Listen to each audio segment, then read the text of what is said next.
Enter the King, Lord John of Lancaster, and the Earl of Westmoreland, with others. So shaken as we are, so wan with care, find we a time for frighted peace to pant, and breathe short-winded accents of new broils, to be commenced in strands afar remote. No more the thirsty entrance of this soil shall daub her lips with her own children's blood. No more shall trenching war channel her fields, nor bruise her flowerets with the armed hoofs of hostile paces. Those opposed eyes, which, like the meteors of a troubled heaven, all of one nature, of one substance bred, did lately meet in the intestine shock and furious close of civil butchery, shall now in mutual well-beseeming ranks march all one way and be no more opposed against acquaintance, kindred, and allies. The edge of war, like an ill-sheathed knife, no more shall cut his master. Therefore, friends, as far as to the sepulchre of Christ, whose soldier now, under whose blessed cross we are impressed and engaged to fight, forthwith a power of English shall we levy, whose arms were molded in their mother's womb, to chase these pagans in those holy fields, over whose acres walked those blessed feet, which 1400 years ago were nailed for our advantage on the bitter cross. But this our purpose now is 12-month old, and bootless 'tis to tell you we will go. Therefore we need not now. Then let me hear of you, my gentle cousin Westmoreland, what yesternight our council did decree, in forwarding this dear expedience. My liege, this haste was hot in question, and many limits of the charge set down but yesternight, when all athwart there came a post from Wales loaden with heavy news, whose worst was that the noble Mortimer, leading the men of Herefordshire to fight against the irregular and wild Glendower, was by the rude hands of that Welshman taken, 1,000 of his people butchered, upon whose dead corpse there was such misuse, such beastly shameless transformation by those Welshwomen done, as may not be without much shame retold or spoken of. It seems then that the tidings of this broil break off our business for the Holy Land. This match with other did, my gracious lord, for more uneven and unwelcome news came from the north, and thus it did import. On Holyrood Day the gallant Hotspur there, young Harry Percy, and brave Archibald, that ever valiant and approved Scot, at Holmdon met, where they did spend a sad and bloody hour, as by discharge of their artillery and shape of likelihood the news was told, for he that brought them, in the very heat and pride of their contention did take horse, uncertain of the issue any way. Here is a dear, a true industrious friend, Sir Walter Blunt, new lighted from his horse, stained with the variation of each soil betwixt that Holmdon and this seat of ours, and he hath brought us smooth and welcome news. The Earl of Douglas is discomfited. 10,000 bold Scots, 22 knights, balked in their own blood, did Sir Walter see on Holmdon's plains. Of prisoners Hotspur took Mordack, Earl of Fife, an eldest son, to beaten Douglas, and the Earl of Athol, of Murray, Angus, and Menteith. And is not this an honourable spoil, a gallant prize? Ha, cousin, is it not? In faith, it is a conquest for a prince to boast of.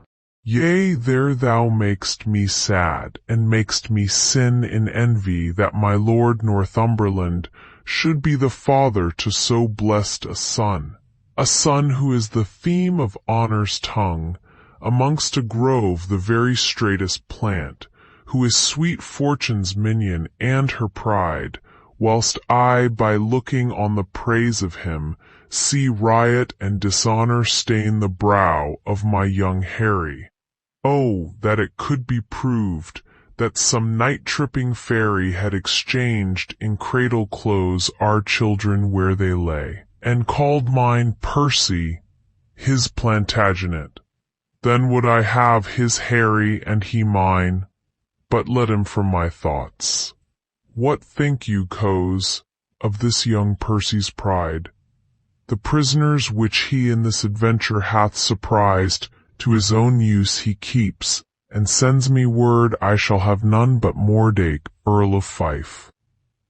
This is his uncle's teaching. This is Worcester, malevolent to you in all aspects, which makes him prune himself and bristle up the crest of youth against your dignity.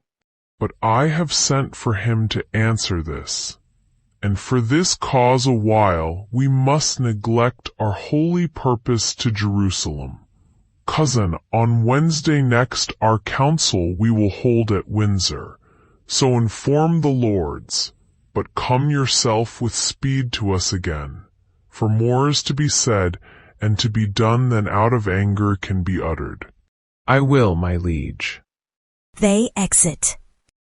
Enter Prince of Wales and Sir John Falstaff. Now, Hal, what time of day is it, lad?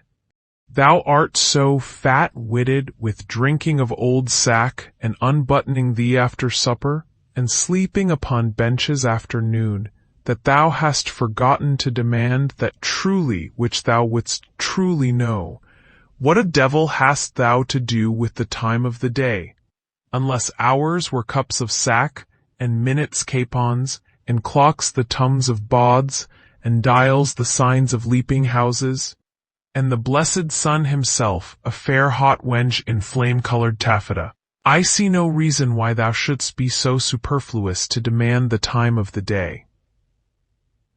Indeed, you come near me now, Hal, for we that take purses go by the moon and the 7 stars, and not by Phoebus, he, that wandering knight so fair. And I prithee, sweet wag, when thou art king, as God save thy grace, majesty, I should say, for grace thou wilt have none. What, none? No, by my troth, not so much as will serve to be prologue to an egg and butter. Well, how then? Come, roundly. Marry then, sweet wag, when thou art king, let not us that are squires of the night's body be called thieves of the day's beauty.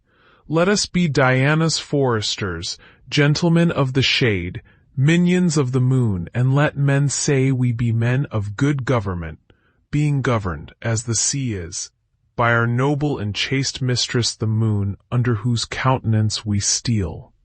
Thou sayest well, and it holds well too, for the fortune of us that are the moon's men doth ebb and flow like the sea, being governed, as the sea is, by the moon. As for proof now, a purse of gold, most resolutely snatched on Monday night, and most dissolutely spent on Tuesday morning, got with swearing, lay by, and spent with crying, bring in, now in as low an ebb as the foot of the ladder, and by in as high a flow as the ridge of the gallows.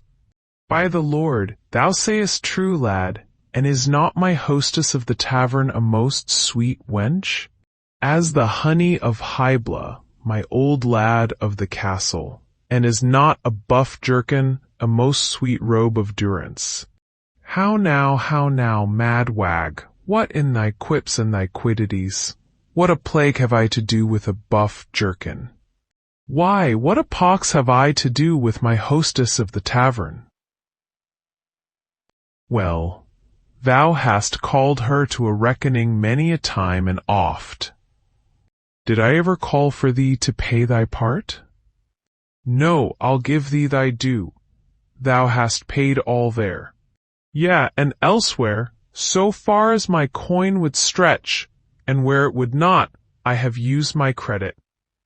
Yea, and so used it, that were it not here apparent that thou art heir apparent, but I prithee, sweet wag, shall there be gallows standing in England when thou art king, and resolution thus subbed as it is with the rusty curb of old Father Antic the law, Do not thou, when thou art king, hang a thief. No, thou shalt. Shall I? Oh, rare! By the Lord, I'll be a brave judge.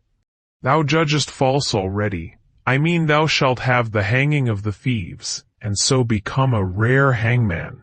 Well, Hal, well, and in some sort it jumps with my humour as well as waiting in the court, I can tell you. For obtaining of suits, yea, for obtaining of suits, whereof the hangman hath no lean wardrobe, splud, I am as melancholy as a gib-cat, or a lugged bear, or an old lion, or a lover's lute, yea, or the drone of a Lincolnshire bagpipe. What sayest thou to a hare, or the melancholy of Moorditch? Thou hast the most unsavoury similes, and art indeed the most comparative, rascaliest, sweet young prince. But Hal, I pray thee trouble me no more with vanity. I would to God thou and I knew where a commodity of good names were to be bought. An old lord of the council rated me the other day in the street about you, sir. But I marked him not, and yet he talked very wisely. But I regarded him not, and yet he talked wisely, and in the street too. Thou didst well, for wisdom cries out in the streets, and no man regards it. Oh, thou hast damnable iteration, and art indeed able to corrupt a saint. Thou hast done much harm upon me, Hal. God forgive thee for it. Before I knew thee, Hal, I knew nothing, and now am I, if a man should speak truly, little better than one of the wicked. I must give over this life, and I will give it over. By the Lord, and I do not, I am a villain. I'll be damned for never a king's son in Christendom. Where shall we take a purse tomorrow, Jack? Sounds where thou wilt, lad, I'll make one, and I do not, call me villain and baffle me. I see a good amendment of life in thee, from praying to purse-taking. Why, Hal, 'tis my vocation, Hal. 'Tis no sin for a man to labour in his vocation. Enter Poins. Poins, now shall we know if Gadshill have set a match. Oh, if men were to be saved by merit, what hole in hell were hot enough for him? This is the most omnipotent villain that ever cried stand to a true man. Good morrow, Ned. Good morrow, sweet Hal. What says Messire Remorse? What says Sir John Sack and Sugar? Jack, how agrees the devil in thee about thy soul, that thou soldest him on Good Friday last for a cup of Madeira and a cold capon's leg? Sir John stands to his word. The devil shall have his bargain, for he was never yet a breaker of proverbs. He will give the devil his due. To Falstaff, then art thou damned for keeping thy word with the devil? Else he had been damned for cozening the devil. But my lads, tomorrow morning, by 4 o'clock early at Gad's Hill, there are pilgrims going to Canterbury with rich offerings, and traders riding to London with fat purses. I have vizards for you all. You have horses for yourselves. Gad's Hill lies tonight in Rochester. I have bespoke supper tomorrow night in Eastcheap. We may do it as secure as sleep. If you will go, I will stuff your purses full of crowns. If you will not, tarry at home and be hanged. Hear you, Edward, if I tarry at home and go not, I'll hang you for going. You will, Chops? Hal, wilt thou make one? Who, I rob? I a thief? Not I, by my faith. There's neither honesty, manhood, nor good fellowship in thee, nor thou camest not of the blood royal, if thou darest not stand for 10 shillings. Well then, once in my days I'll be a madcap. Why, that's well said. Well, come what will, I'll tarry at home. By the Lord, I'll be a traitor then, when thou art king. I care not. Sir John, I prithee leave the prince and me alone. I will lay him down such reasons for this adventure that he shall go.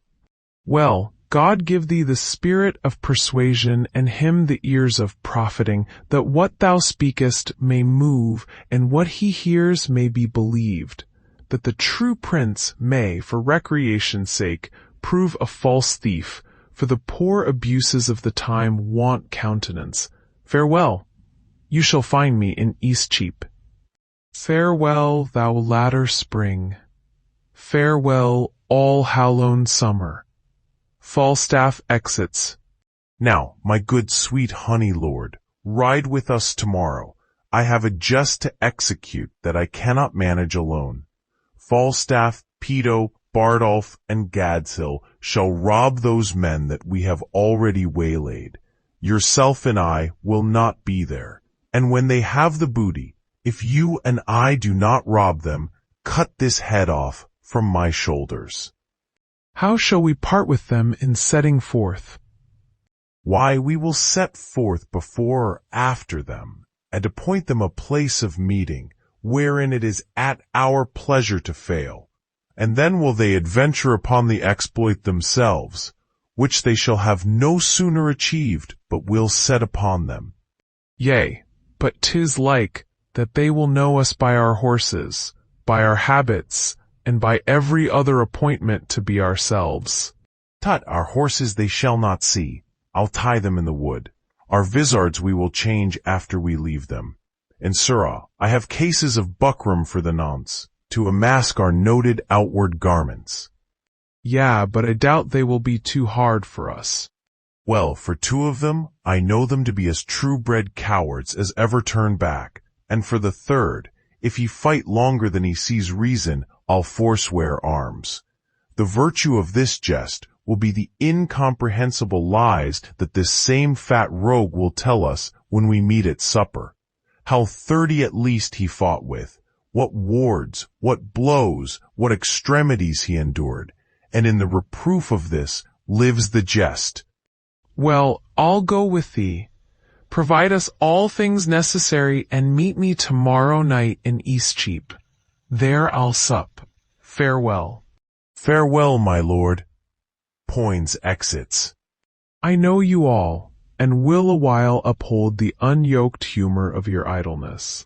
Yet, herein will I imitate the sun, who doth permit the base contagious clouds to smother up his beauty from the world, that, when he please again to be himself, being wanted, he may be more wondered at, by breaking through the foul and ugly mists of vapors that did seem to strangle him. If all the year were playing holidays, to sport would be as tedious as to work. But when they seldom come, they wished for come, and nothing pleaseth but rare accidents. So when misloose behaviour I throw off, and pay the debt I never promised, by how much better than my word I am, by so much shall I falsify men's hopes. And, like bright metal on a sullen ground, my reformation, glittering o'er my fault, shall show more goodly and attract more eyes than that which hath no foil to set it off. I'll so offend to make offence a skill, redeeming time when men think least I will. He exits. Enter the King, Northumberland, Worcester, Hotspur, and Sir Walter Blunt with others. To Northumberland, Worcester, and Hotspur, my blood hath been too cold and temperate, unapt to stir at these indignities, and you have found me, for accordingly you tread upon my patience. But be sure I will from henceforth rather be myself, mighty and to be feared, than my condition, which hath been smooth as oil, soft as young down, and therefore lost that title of respect which the proud soul ne'er pays but to the proud. Our house, my sovereign liege, little deserves the scourge of greatness to be used on it, and that same greatness, too, which our own hands have holp to make so portly. My lord, Worcester, get thee gone, for I do see danger and disobedience in thine eye. "O sir, your presence is too bold and peremptory, and majesty might never yet endure the moody frontier of a servant brow. You have good leave to leave us. When we need your use and counsel, we shall send for you." Worcester exits. You are about to speak. "Yea, my good lord, those prisoners in your highness's name demanded, which Harry Percy here at Holmdon took, were, as he says, not with such strength denied, as is delivered to your majesty. Either envy therefore, or misprision, is guilty of this fault, and not my son." "My liege, I did deny no prisoners, but I remember when the fight was done, when I was dry with rage and extreme toil, breathless and faint, leaning upon my sword, came there a certain lord, neat and trimly dressed, fresh as a bridegroom, and his chin new reaped, showed like a stubble land at harvest home. He was perfumed like a milliner, and twixt his finger and his thumb he held a pouncet box, which ever and anon he gave his nose and took it away again, who therewith angry, when it next came there, took it in snuff, and still he smiled and talked. And as the soldiers bore dead bodies by, he called them untaught knaves unmannerly, to bring a slovenly unhandsome course betwixt the wind and his nobility. With many holiday and lady turns, he questioned me, amongst the rest demanded my prisoners in your majesty's behalf. I then, all smarting with my wounds being cold, to be so pestered with a popinjay, out of my grief and my impatience answered neglectingly, I know not what, he should or he should not, for he made me mad to see him shine so brisk and smell so sweet, and talk so like a waiting gentlewoman of guns, and drums and wounds, God save the mark, and telling me the sovereignest thing on earth was parmacetty for an inward bruise, and that it was great pity, so it was, this villainous saltpeter should be digged out of the bowels of the harmless earth, which many a good tall fellow had destroyed so cowardly, and but for these vile guns, he would himself have been a soldier. This bald, unjointed chat of his, my lord, I answered indirectly, as I said, and I beseech you, let not his report come current for an accusation betwixt my love and your high majesty. The circumstance considered, good my lord, whate'er Lord Harry Percy then had said, to such a person, and in such a place, at such a time, with all the rest retold, may reasonably die and never rise to do him wrong or any way impeach what then he said, so he unsay it now. Why yet he doth deny his prisoners, but with proviso and exception, that we at our own charge shall ransom straight his brother-in-law, the foolish Mortimer, who on my soul hath wilfully betrayed the lives of those that he did lead to fight against that great magician, damned Glendower, whose daughter, as we hear, that Earl of March hath lately married.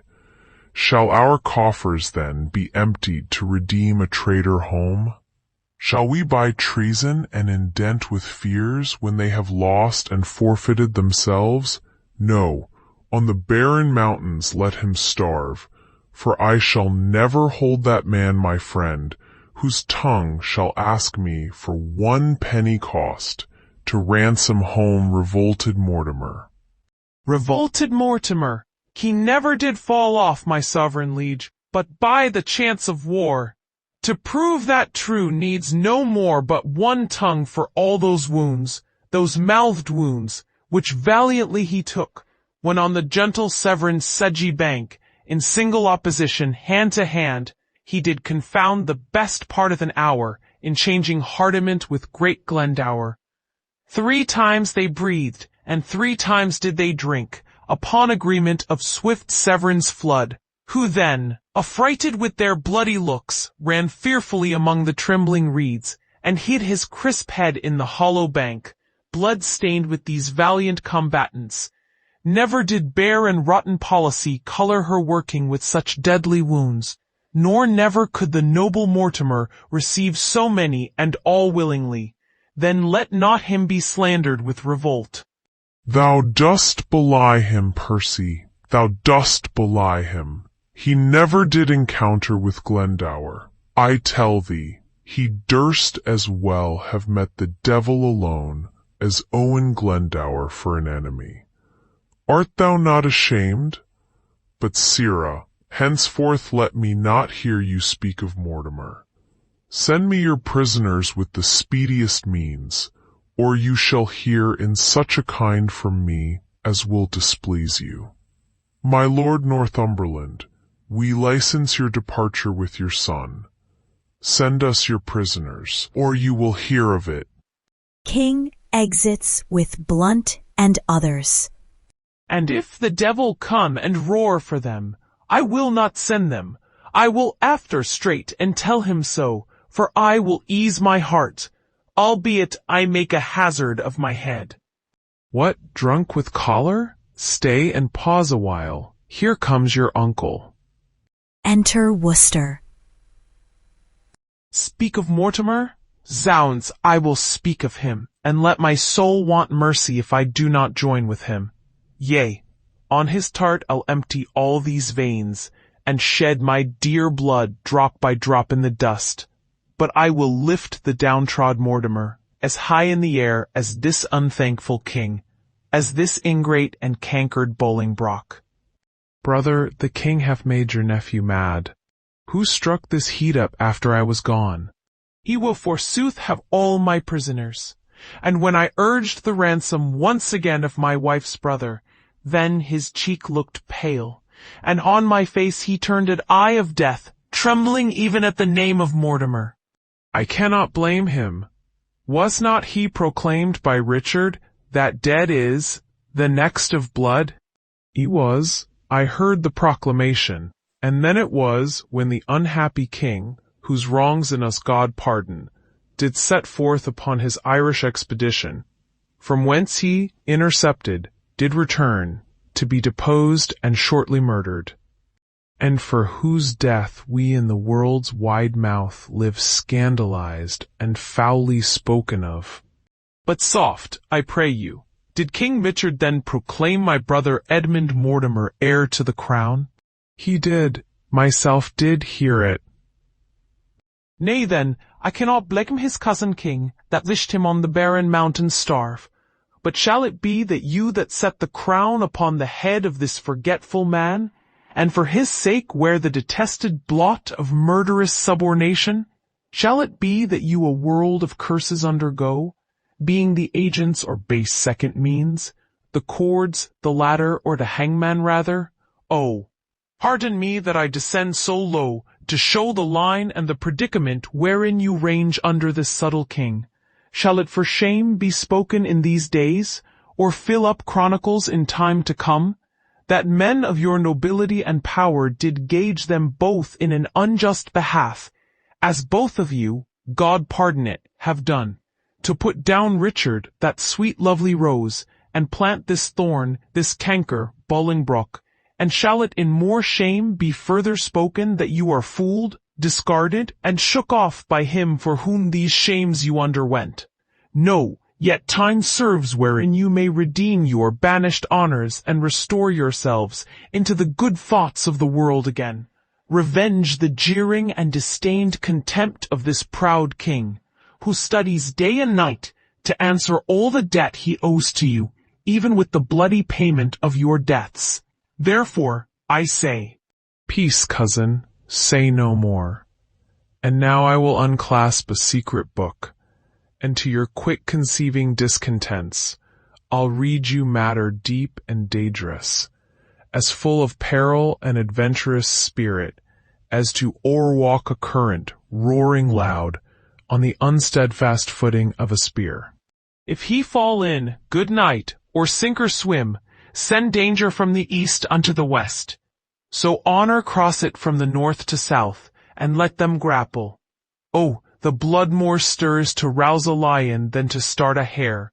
To Worcester, imagination of some great exploit drives him beyond the bounds of patience. By heaven, methinks it were an easy leap to pluck bright honour from the pale-faced moon, or dive into the bottom of the deep, where fathom line could never touch the ground, and pluck up drowned honour by the locks. So he that doth redeem her thence might wear without co-rival all her dignities, but out upon this half-faced fellowship. He apprehends a world of figures here, but not the form of what he should attend. Good cousin, give me audience for a while. I cry you mercy. O same noble Scots that are your prisoners.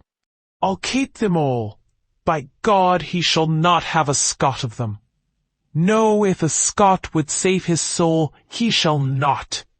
I'll keep them by this hand. You start away, and lend no ear unto my purposes. Those prisoners you shall keep. Nay, I will. That's flat. He said he would not ransom Mortimer, forbade my tongue to speak of Mortimer. But I will find him when he lies asleep, and in his ear I'll hollow Mortimer. Nay, I'll have a starling shall be taught to speak nothing but Mortimer, and give it him to keep his anger still in motion. Hear you, cousin, a word. All studies here I solemnly defy, save how to gall and pinch this Bolingbroke. And that same sword and buckler Prince of Wales, but that I think his father loves him not, and would be glad he met with some mischance. I would have him poisoned with a pot of ale.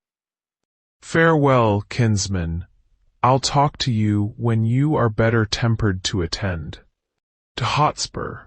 Why, what a wasp-stung and impatient fool art thou to break into this woman's mood, tying thine ear to no tongue but thine own. Why, look you, I am whipped and scourged with rods, nettled and stung with pismires, when I hear of this vile politician Bolingbroke. In Richard's time, what do you call the place? A plague upon it. It is in Gloucestershire. 'Twas where the madcap Duke his uncle kept, his uncle York, where I first bowed my knee unto this king of smiles, this Bolingbroke. Splud, when you and he came back from Ravensburg. At Berkeley Castle. You say true. Why, what a candy deal of courtesy this fawning greyhound then did proffer me. Look when his infant Fortune came to age, and gentle Harry Percy, and kind cousin. Oh, the devil take such cousiners. God forgive me. Good uncle, tell your tale. I have done. Nay, if you have not, to it again. We will stay your leisure. I have done, i' faith. Then once more to your Scottish prisoners. Deliver them up without their ransom straight, and make the Douglas's son your only mean, for powers in Scotland, which, for divers reasons which I shall send you written, be assured will easily be granted. You, my lord, your son in Scotland being thus employed, shall secretly into the bosom creep of that same noble prelate well beloved, the Archbishop. Of York, is it not? True, who bears hard his brother's death at Bristol, the Lord Scroop. I speak not this in estimation, as what I think might be, but what I know is ruminated, plotted, and set down, and only stays, but to behold the face of that occasion that shall bring it on. I smell it. Upon my life it will do well. Before the game is afoot, thou still let slip. Why, it cannot choose but be a noble plot, and then the power of Scotland and of York, to join with Mortimer, ha? And so they shall. In faith, it is exceedingly well aimed. And 'tis no little reason bids us speed to save our heads by raising of a head. Forbear ourselves as even as we can, the king will always think him in our debt, and think we think ourselves unsatisfied, till he hath found a time to pay us home. And see already how he doth begin to make us strangers to his looks of love. He does. We'll be revenged on him. Cousin, farewell. No further go in this than I by letters shall direct your course. When time is ripe, which will be suddenly, I'll steal to Glendower and Lord Mortimer, where you and Douglas and our powers at once, as I will fashion it, shall happily meet, to bear our fortunes in our own strong arms, which now we hold at much uncertainty. Farewell, good brother. We shall thrive, I trust. Uncle, adieu. Oh, let the hours be short, till fields and blows and groans applaud our sport. Enter a carrier. They exit with a lantern in his hand. Hey ho, and it be not 4 by the day I'll be hanged. Charles's wain is over the new chimney, and yet our horse not packed. What, ostler? Within, anon, anon. I prithee, Tom, beat cut saddle, put a few flocks in the point. Poor Jade is wrung in the withers out of all cess. Enter another carrier with a lantern. Peas and beans are as dank here as a dog, and that's the next way to give poor Jades the bots. This house has turned upside down since Robin Ostler died. Our fellow never joyed since the price of oats rose. It was the death of him. I think this be the most villainous house in all London road for fleas. I'm stung like a tench. Like a tench? By the mass, there's ne'er a king christen could be better bit than I've been since the first cock. Why, they will allow us ne'er a Jordan, and then we leak in your chimney, and your chamber lie breeds fleas like a loach. Wa Ostler, come away and be hanged. Come away. I have a gammon of bacon and 2 races of ginger to be delivered as far as Charing Cross. God's body, the talkies in my pannier are quite starved. What, Ostler? A plague on thee! Hast thou never an eye in thy head? Canst not hear? And 'twere not as good deed as drink to break the pate on thee. I am a very villain. Come and be hanged. Hast no faith in thee. Enter Gadshill. Good morrow, carriers, what so clock? I think it be 2 o'clock.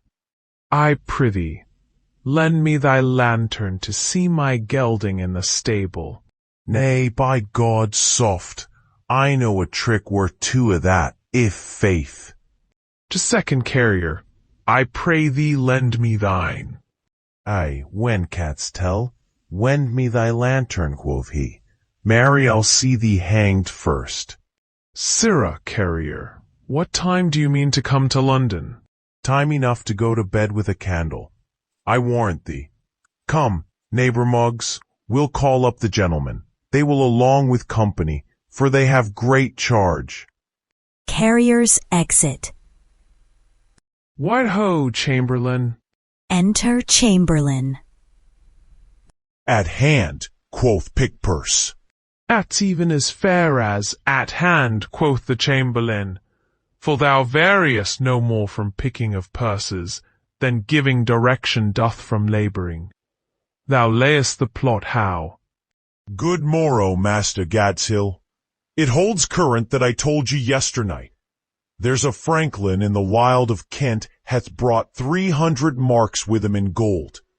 I heard him tell it to one of his company last night at supper. A kind of auditor, one that hath abundance of charge too, God knows what. They're up already, and call for eggs and butter. They will away presently. Sirrah, if they meet not with St. Nicholas's clerks, I'll give thee this neck. No, all none of it. I pray thee, keep that for the hangman, for I know thou worshipest St. Nicholas as truly as a man of falsehood may. What talkest thou to me of the hangman? If I hang, I'll make a fat pair of gallows, for if I hang, old Sir John hangs with me, and thou knowest he is no starveling. Tut, there are other Trojans that thou dream'st not of, the which for sport's sake are content to do the profession some grace. That would, if matters should be looked into, for their own credit's sake, make all whole. I am joined with no footland rakers, no long-staff sixpenny strikers. None of these matte mustachio purple-hued malt-worms, but with nobility and tranquillity. Burgomasters and great oneers, such as can hold in, such as will strike sooner than speak, and speak sooner than drink, and drink sooner than pray, and yet, zounds, I lie, for they pray continually to their saint, the Commonwealth, or rather, not pray to her, but prey on her, for they ride up and down on her, and make her their boots. What? The Commonwealth their boots? Will she hold out water in foul way? She will. Justice hath liquored her. We steal as in a castle, cocksure. We have the receipt of fern seed. We walk invisible. Nay, by my faith, I think you are more beholding to the night than to fern seed for your walking invisible. Give me thy hand. Thou shalt have a share in our purchase, as I am a true man. Nay, rather let me have it as you a false thief. Go to. Homo is a common name to all men. Bid the ostler bring my gelding out of the stable. Farewell, you muddy knave. They exit. Enter Prince, Poins, Bardolph, and Peto. Come, shelter, shelter. I have removed Falstaff's horse, and he frets like a gummed velvet. Stand close. Poins, Bardolph, and Peto exit. Enter Falstaff. Poins, and be hanged, Poins. Peace, you fat-kidneyed rascal. What a brawling dost thou keep? Where's Poins, Hal? He is walked up to the top of the hill. I'll go seek him. I am accursed to rob in that thief's company. The rascal hath removed my horse and tied him I know not where. If I travel but 4 foot by the square further afoot, I shall break my wind. Well, I doubt not but to die a fair death for all this, if I 'scape hanging for killing that rogue. I have forsworn his company hourly any time this 22 years, and yet I am bewitched with the rogue's company. If the rascal have not given me medicines to make me love him, I'll be hanged. It could not be else. I have drunk medicines. Poins, Hal, a plague upon you both. Bardolph, Peto, I'll starve ere I'll rob a foot further. And 'twere not as good a deed as drink to turn true man and to leave these rogues. I am the veriest varlet that ever chewed with a tooth. 8 yards of uneven ground is 70 miles afoot with me, and the stony-hearted villains know it well enough. A plague upon it, when thieves cannot be true one to another. They whistle within. Whew! A plague upon you all. Enter the Prince, Poins, Peto, and Bardolph. Give me my horse, you rogues. Give me my horse and be hanged. Peace, you fat guts. Lie down, lay thine ear close to the ground, and list if thou canst hear the tread of travellers. Have you any levers to lift me up again being down? Sblood, I'll not bear my own flesh so far afoot again for all the coin in thy father's exchequer. What a plague mean you to colt me thus? Thou liest. Thou art not colted. Thou art uncolted. I prithee, good Prince Hal, help me to my horse, good king's son. Out, you rogue! Shall I be your ostler? Hang thyself in thine own heir-apparent garters. If I be ta'en, I'll peach for this. And I have not ballads made on you all, and sung to filthy tunes. Let a cup of sack be my poison, when a jest is so forward, and a foot too. I hate it. Enter Gadshill. Stand! So I do, against my will. Oh, 'tis our setter, I know his voice. What news? Case you, on with your vizards. There's money of the king's coming down the hill. 'Tis going to the king's exchequer. You lie, you rogue, 'tis going to the king's tavern. There's enough to make us all to be hanged. Sirs, you four shall front them in the narrow lane. Ned Poins and I will walk lower. If they escape from your encounter, then they light on us. How many be there of 'em? Some 8 or 10. Zounds, will they not rob us? What? A coward, Sir John Paunch! Indeed, I am not John of Gaunt, your grandfather, but yet no coward, Hal. Well, we leave that to the proof.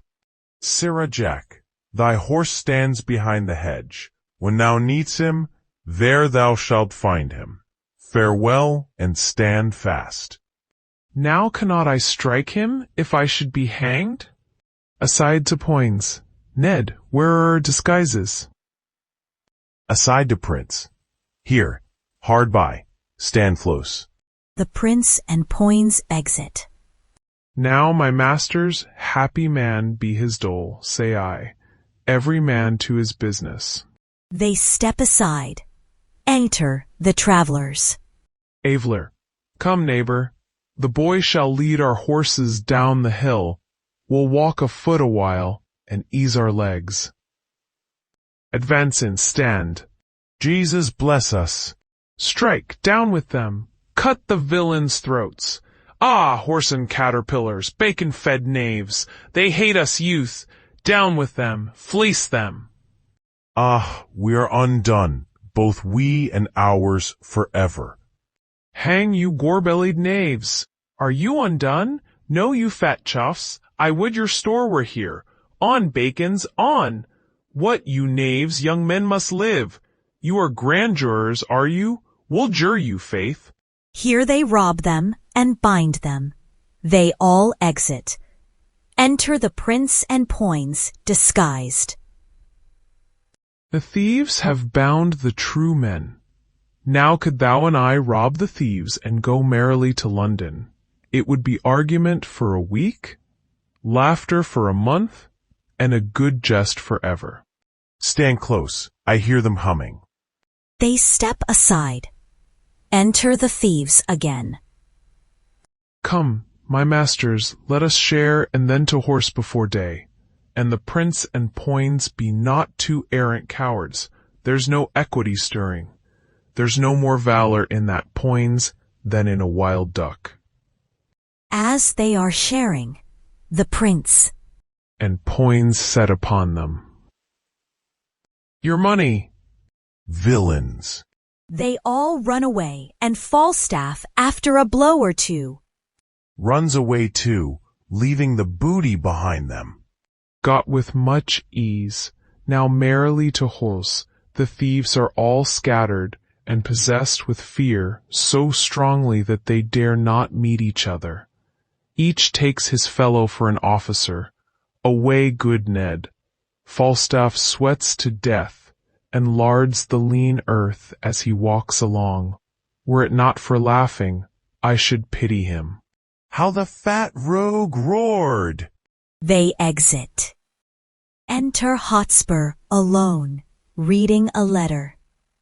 But, for mine own part, my lord, I could be well contented to be there, in respect of the love I bear your house.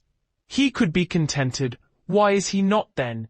In respect of the love he bears our house. He shows in this he loves his own barn better than he loves our house. Let me see some more. The purpose you undertake is dangerous. Why, that's certain. 'Tis dangerous to take a cold, to sleep, to drink. But I tell you, my lord fool, out of this nettle, danger, we pluck this flower. Safety, the purpose you undertake is dangerous. The friends you have named uncertain, the time itself unsorted, and your whole plot too light for the counterpoise of so great an opposition. Say you so, say you so. I say unto you again, you are a shallow, cowardly hind, and you lie. What a lack-brain is this! By the Lord, our plot is a good plot as ever was laid, our friends true and constant, a good plot, good friends, and full of expectation, an excellent plot, very good friends. What a frosty-spirited rogue is this! Why, my Lord of York commends the plot and the general course of the action. Zounds, and I were now by this rascal, I could brain him with his lady's fan. Is there not my father, my uncle, and myself, Lord Edmund Mortimer, my Lord of York, and Owen Glendower? Is there not besides the Douglas? Have I not all their letters to meet me in arms by the 9th of the next month? And are they not some of them set forward already? What a pagan rascal is this, an infidel! Ha! You shall see now, in very sincerity of fear and cold heart, will he to the king and lay open all our proceedings. Oh, I could divide myself and go to buffets for moving such a dish of skim milk with so honourable an action. Hang him! Let him tell the king. We are prepared. I will set forward tonight. Enter his lady. How now, Kate? I must leave you within these 2 hours. O my good lord, why are you thus alone? For what offence have I this fortnight been a banished woman from my Harry's bed? Tell me, sweet lord, what is it that takes from thee thy stomach, pleasure, and thy golden sleep? Why dost thou bend thine eyes upon the earth, and start so often when thou sitt'st alone? Why hast thou lost the fresh blood in thy cheeks, and given my treasures and my rights of thee to thick-eyed musing and cursed melancholy? In thy fate slumbers I by thee have watched, and heard thee murmur tales of iron wars, speak terms of manage to thy bounding steed, cry courage to the field, and thou hast talked of sallies and retires, of trenches, tents, of palisadoes, frontiers, parapets, of basilisks, of cannon, culvering, of prisoners' ransom, and of soldiers slain, and all the currents of a heady fight. Thy spirit within thee hath been so at war, and thus hath so bestirred thee in thy sleep, that beads of sweat have stood upon thy brow like bubbles in a late disturbed stream, and in thy face strange motions have appeared, such as we see when men restrain their breath on some great sudden hest. Oh, what portents are these? Some heavy business hath my lord in hand, and I must know it, else he loves me not. What ho! Enter a servant. Is Gilliams with the packet gone? He is, my lord, an hour ago. Hath Butler brought those horses from the sheriff? 1 horse, my lord, he brought even now. What horse? A roan, a cropia, is it not? It is, my lord. That roan shall be my throne. Well, I will back him straight. O Gasperance, bid Butler lead him forth into the park. Servant exits. But hear you, my lord. What sayest thou, my lady? What is it carries you away? Why, my horse, my love, my horse. Out, you mad-headed ape! A weasel hath not such a deal of spleen as you are tossed with. In faith, I'll know your business, Harry, that I will. I fear my brother Mortimer doth stir about his title, and hath sent for you to line his enterprise. But if you go, so far afoot, I shall be weary, love. Come, come, you paraquito, answer me directly unto this question that I ask. In faith, I'll break thy little finger, Harry, and if thou wilt not tell me all things true. Away, away, you trifler. Love, I love thee not. I care not for thee, Kate. This is no world to play with mammoths and to tilt with lips.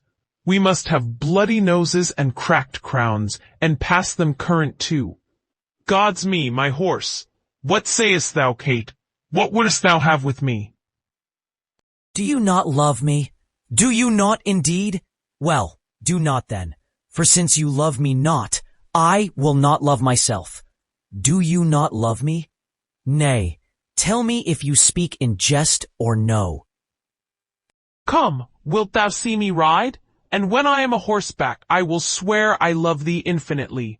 But hark you, Kate, I must not have you henceforth question me, whither I go, nor reason whereabout. Whither I must, and to conclude, this evening must I leave you, gentle Kate. I know you wise, but yet no farther wise than Harry Percy's wife. Constant you are, but yet a woman, and for secrecy no lady closer. For I well believe thou wilt not utter what thou dost not know. And so far will I trust thee, gentle Kate. How? So far? Not an inch further. But hark you, Kate, whither I go, thither shall you go too. Today will I set forth, tomorrow you. Will this content you, Kate? It must of force. They exit. Enter Prince and Poins. Ned, prithee, come out of that fat room and lend me thy hand to laugh a little. Where hast been, Hal? With 3 or 4 loggerheads amongst 3 or 4 score hogsheads, I have sounded the very bass string of humility. Sirrah, I am sworn brother to a leash of drawers, and can call them all by their Christian names, as Tom, Dick, and Francis. They take it already upon their salvation that though I be but Prince of Wales, yet I am the King of courtesy, and tell me flatly I am no proud Jack like Falstaff, but a Corinthian, a lad of mettle, a good boy, by the Lord. So they call me, and when I am King of England, I shall command all the good lads in Eastcheap. They call drinking deep dying scarlet, and when you breathe in your watering, they cry, hem, and bid you play it off. To conclude, I am so good a proficient in 1/4 of an hour that I can drink with any tinker in his own language during my life. I tell thee, Ned, thou hast lost much honor that thou wert not with me in this action. But, sweet Ned, to sweeten which name of Ned, I give thee this pennyworth of sugar, clapped even now into my hand by an underskinker, one that never spake other English in his life than 8 shillings and 6pence, and you are welcome, with this shrill addition, anon, anon, sir, score a pint of bastard in the half-moon, or so. But Ned, to drive away the time till Falstaff come, I prithee, do thou stand in some by-room while I question my puny drawer to what end he gave me the sugar, and do thou never leave calling, Francis, that his tale to me may be nothing but anon. Step aside, and I'll show thee a precedent. Poins exit. Within. Thou art perfect. Within. Francis. Enter Francis, the drawer. Anon, anon, sir, look down into the pomegranate, Ralph. Come hither, Francis. My lord. How long hast thou to serve, Francis? Forsooth, 5 years, and as much as 2. Within, Francis. Anon, anon, sir. 5 year. By Our Lady, a long lease for the clinking of pewter. But Francis, darest thou be so valiant as to play the coward with thy indenture, and show it a fair pair of heels, and run from it? O Lord, sir, I'll be sworn upon all the books in England I could find in my heart. Within, Francis. Anon, sir.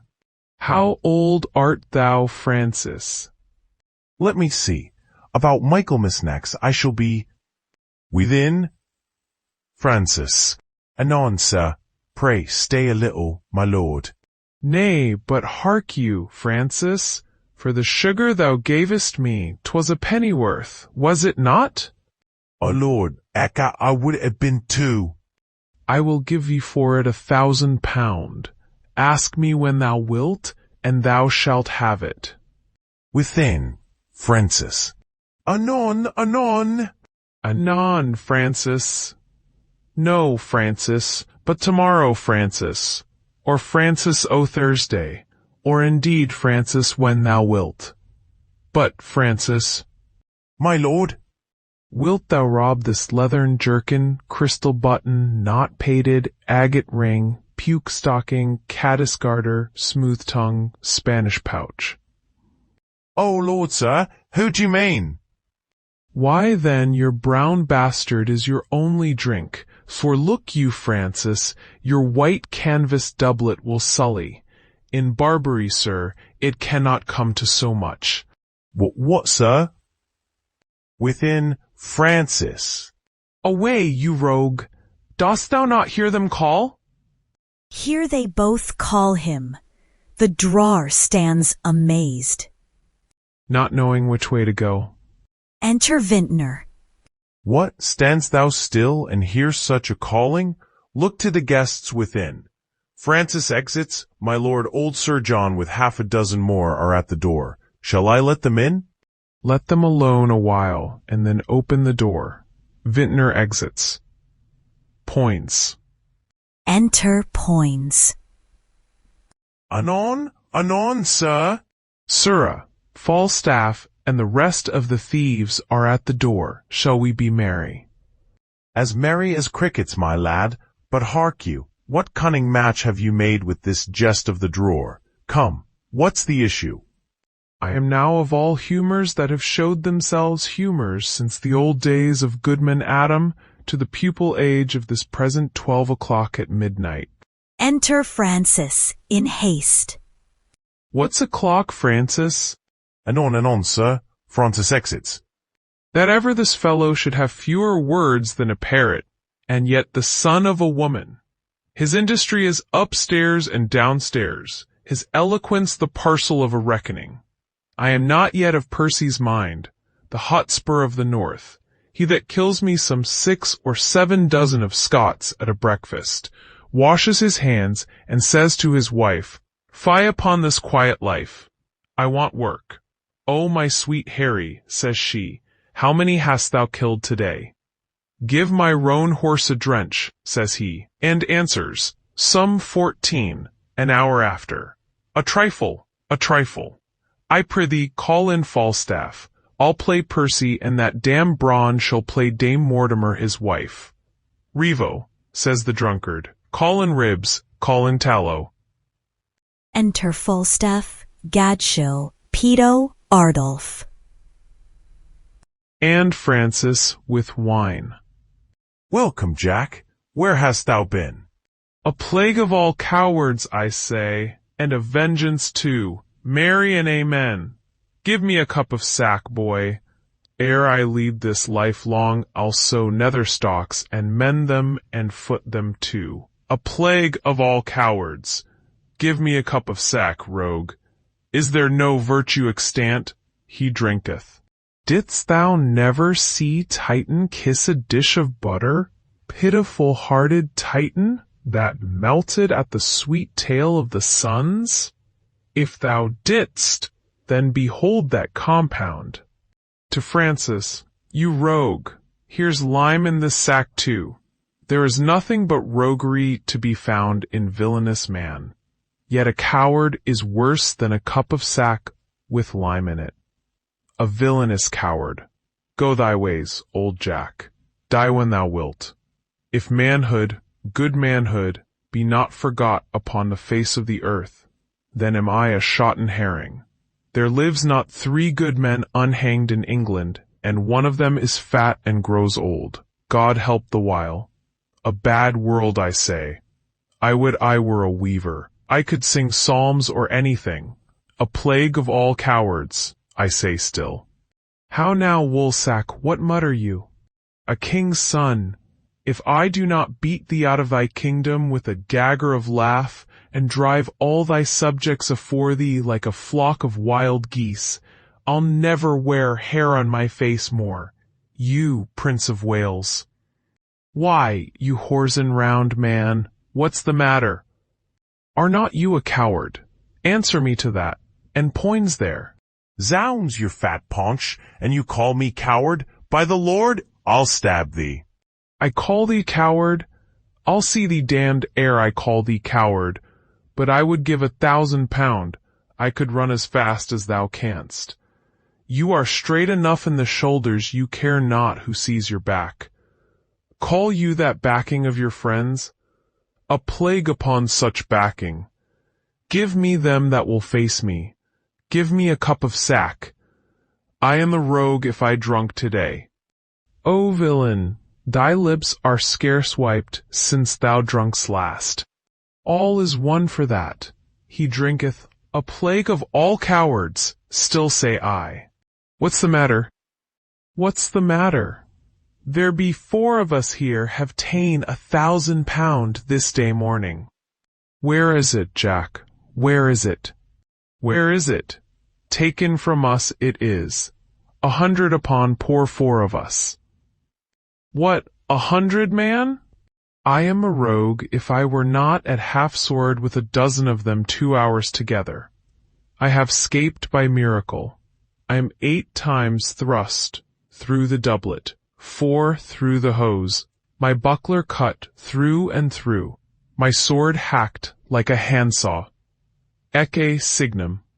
I never dealt better since I was a man. All would not do. A plague of all cowards. Let them speak. Pointing to Gad's Hill, Bardolph, and Peto, if they speak more or less than truth, they are villains, and the sons of darkness.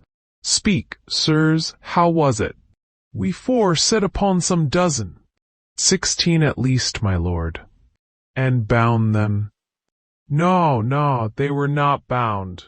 You rogue, they were bound, every man of them, or I am a Jew else, an Hebrew Jew. As we were sharing, some 6 or 7 freshmen set upon us. And unbound the rest, and then come in the other. What, fought you with them all? All? I know not what you call all, but if I fought not with 50 of them, I am a bunch of radish. If there were not 2 or 3 and 50 upon poor old Jack, then am I no 2-legged creature. Pray God you have not murdered some of them. Nay, that's past praying for. I have peppered 2 of them. 2 I'm sure I have paid, 2 rogues in buckram suits. I tell thee what, Hal, if I tell thee a lie, spit in my face, call me hoarse. Thou knowest my old ward, here I lay, and thus I bore my point. 4 rogues in buckram let drive at me. What, 4? Thou saidst but 2 even now? 4, Hal, I told thee 4. Hey, he said 4. These 4 came all affront, and mainly thrust at me.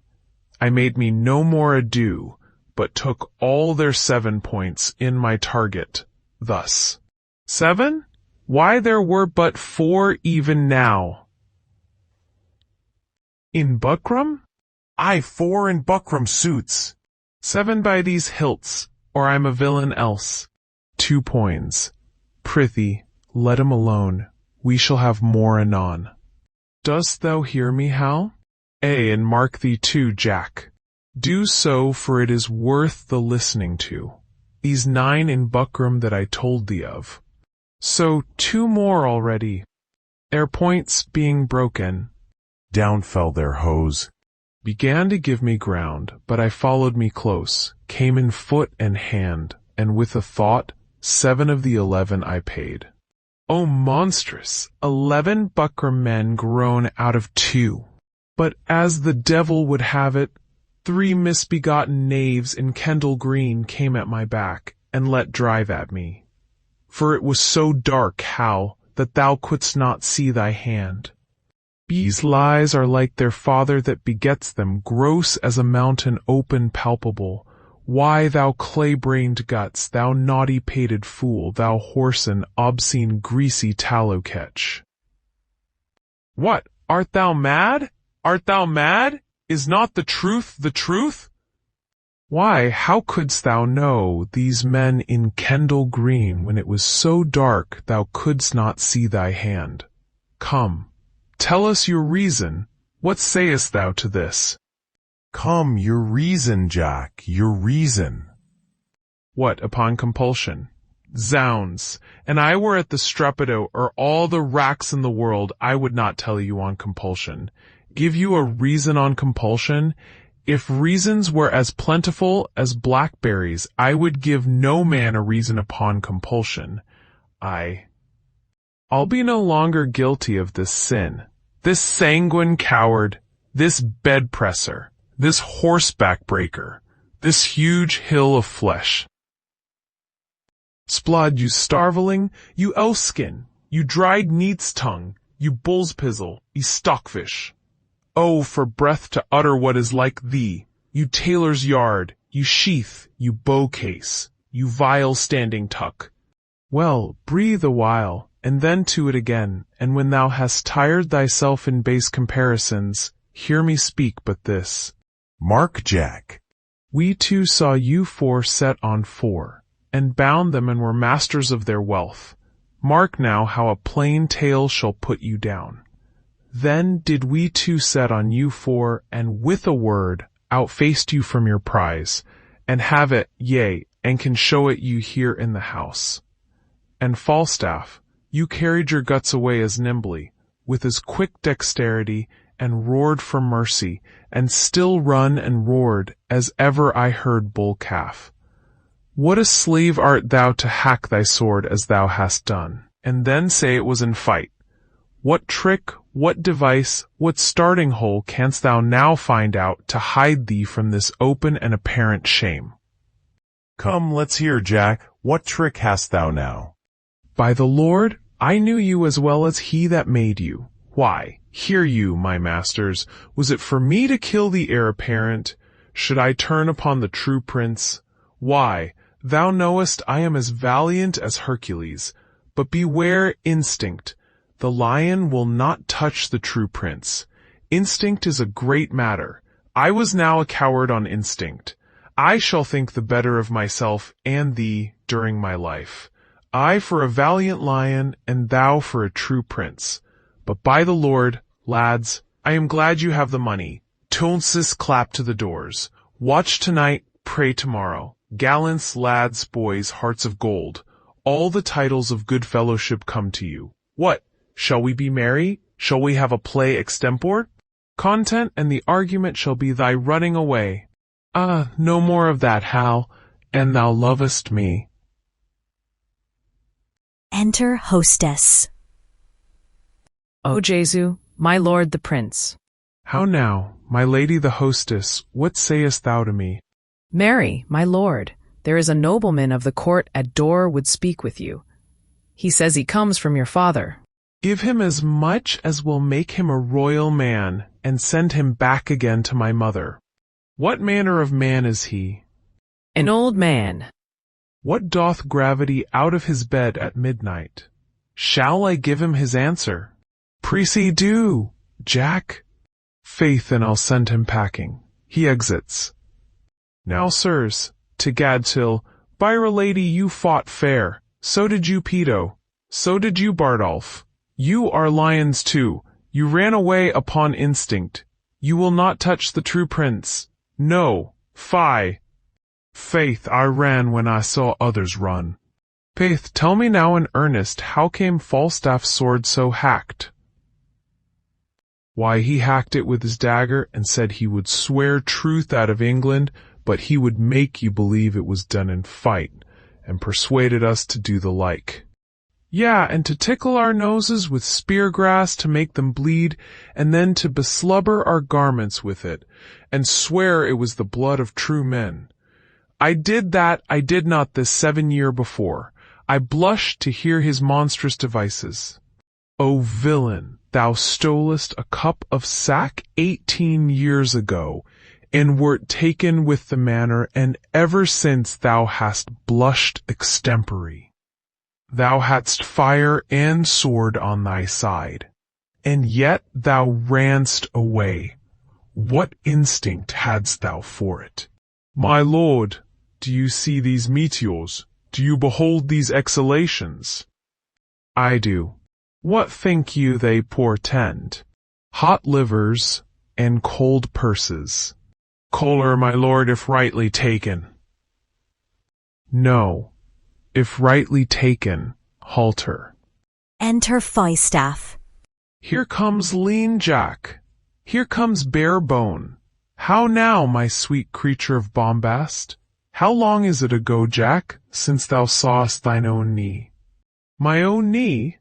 When I was about thy years, Hal, I was not an eagle's talon in the waist. I could have crept into any alderman's thumb ring. A plague of sighing and grief. It blows a man up like a bladder. There's villainous news abroad. Here was Sir John Bracy from your father.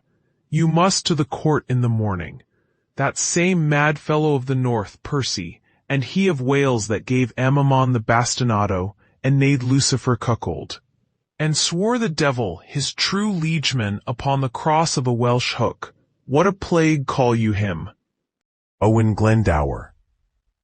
Owen, the same, and his son-in-law Mortimer, and old Northumberland, and that sprightly Scot of Scots, Douglas, that runs a horseback up a hill perpendicular. He that rides at high speed, and with his pistol kills a sparrow flying. You have hit it. So did he never the sparrow? Well, that rascal hath good mettle in him. He will not run. Why, what a rascal art thou then, to praise him so for running? A horseback, you cuckoo, but afoot he will not budge a foot. Yes, Jack, upon instinct. I grant you upon instinct. Well, he is there too, and one more Dake, and 1,000 blue caps more.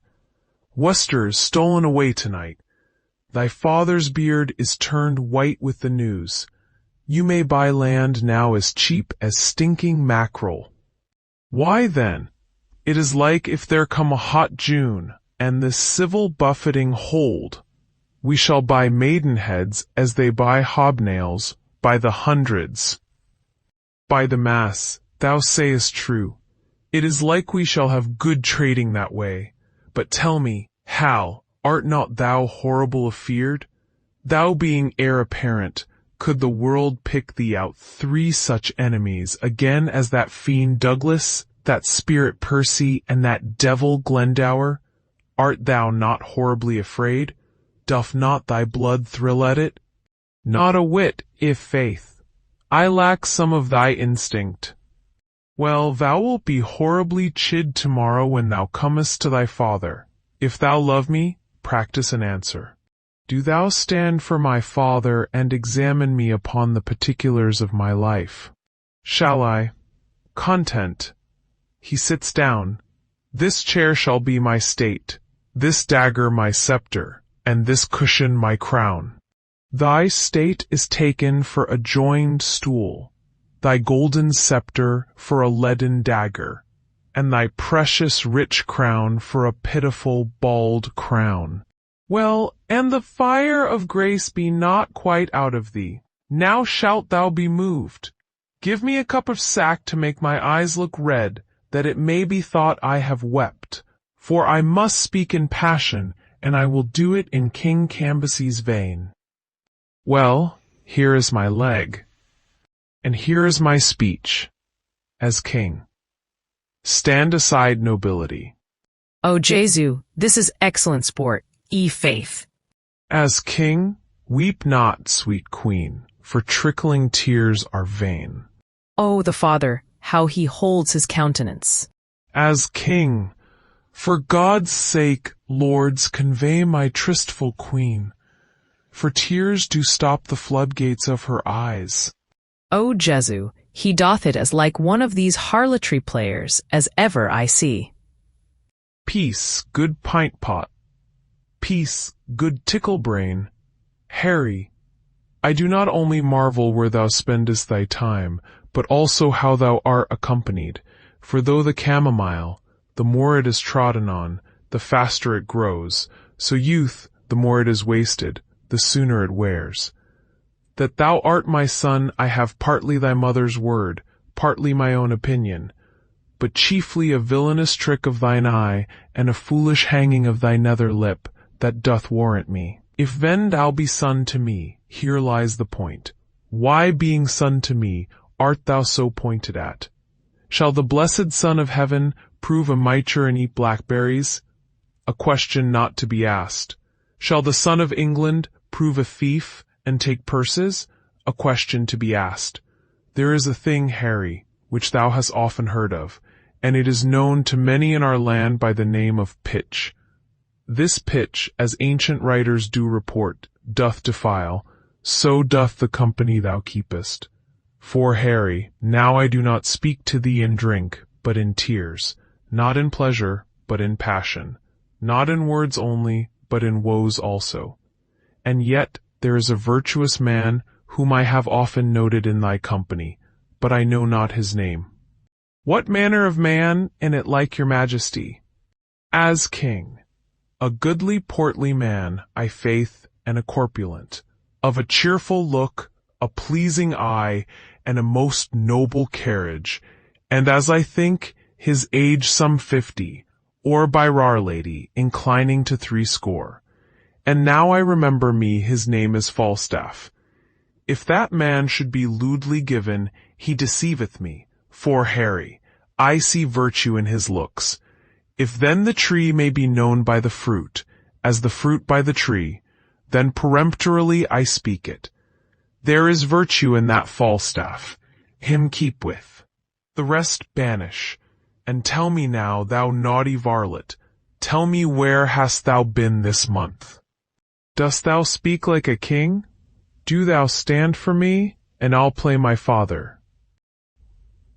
Depose me? If thou dost it half so gravely, so majestically, both in word and matter, hang me up by the heels, for a rabbit's sucker or a poulter's hair. Sitting down, well, here I am set, and here I stand, judge my masters. As king. Now, Harry, whence come you? My noble lord, from Eastcheap. As king, the complaints I hear of thee are grievous. As prince, 'sblood, my lord, they are false. Nay, I'll tickle you for a young prince, I faith. As king, swearest thou, ungracious boy, henceforth ne'er look on me. Thou art violently carried away from grace. There is a devil haunts thee in the likeness of an old fat man. A ton of man is thy companion. Why dost thou converse with that trunk of humours, that bolting hutch of beastliness, that swollen parcel of dropsies, that huge bombard of sack, that stuffed cloak-bag of guts, that roasted Manningtree ox with the pudding in his belly, that reverend vice, that grey iniquity, that father ruffian, that vanity in years? Wherein is he good but to taste sack and drink it? Wherein neat and cleanly but to carve a capon and eat it? Wherein cunning but in craft? Wherein crafty but in villainy? Wherein villainous but in all things? Wherein worthy but in nothing? I would your grace would take me with you. Who means your grace? As king, that villainous, abominable misleader of youth, Falstaff, that old white-bearded Satan. As prince, my lord, the man I know. I know thou dost. To say I know more harm in him than in myself were to say more than I know. That he is old, the more the pity. His white hairs do witness it. But that he is, saving your reverence, a whoremaster, that I utterly deny. If sack and sugar be a fault, God help the wicked. If to be old and merry be a sin, then many an old host that I know is damned. If to be fat be to be hated, then Pharaoh's lean kine are to be loved. No, my good lord, banish Peto, banish Bardolph, banish Poins, but for sweet Jack Falstaff, kind Jack Falstaff, true Jack Falstaff, valiant Jack Falstaff, and therefore more valiant, being as he is old Jack Falstaff, banish not him thy Harry's company. Banish not him thy Harry's company. Banish plump Jack, and banish all the world. I will. A loud knocking, and Bardolph, hostess, and Francis exit. Enter Bardolph, running. Oh, my lord, the sheriff with a most monstrous watch is at the door. Out, you rogue. Play out the play. I have much to say in the behalf of that Falstaff. Enter the hostess. O Jesu, my lord, my lord. Hey, the devil rides upon a fiddlestick. What's the matter? The sheriff and all the watch are at the door. They are come to search the house. Shall I let them in? Dost thou hear, Hal? Never call a true piece of gold a counterfeit. Thou art essentially made without seeming so. And thou a natural coward without instinct. I deny your major. If you will deny the sheriff so, if not, let him enter. If I become not a cart, as well as another man, a plague on my bringing up, I hope I shall as soon be strangled with a halter as another. Standing, go hide thee behind the arras, the rest walk up above. Now, my masters, for a true face and good conscience. Both which I have had, but their date is out, and therefore I'll hide me. He hides. All in the sheriff. All but the prince and pedo exit. Enter sheriff and the carrier. Now, master sheriff, what is your will with me? First pardon me, my lord. A hue and cry hath followed certain men unto this house. What men? One of them is well known, my gracious lord, a gross fat man, carrier, as fat as butter. A man, I do assure you, is not here, for I myself at this time have employed him. And sheriff, I will engage my word to thee, that I will by tomorrow dinner time send him to answer thee or any man, for anything he shall be charged withal, and so let me entreat you leave the house. I will, my lord. There are 2 gentlemen, have in this robbery lost 300 marks. It may be so.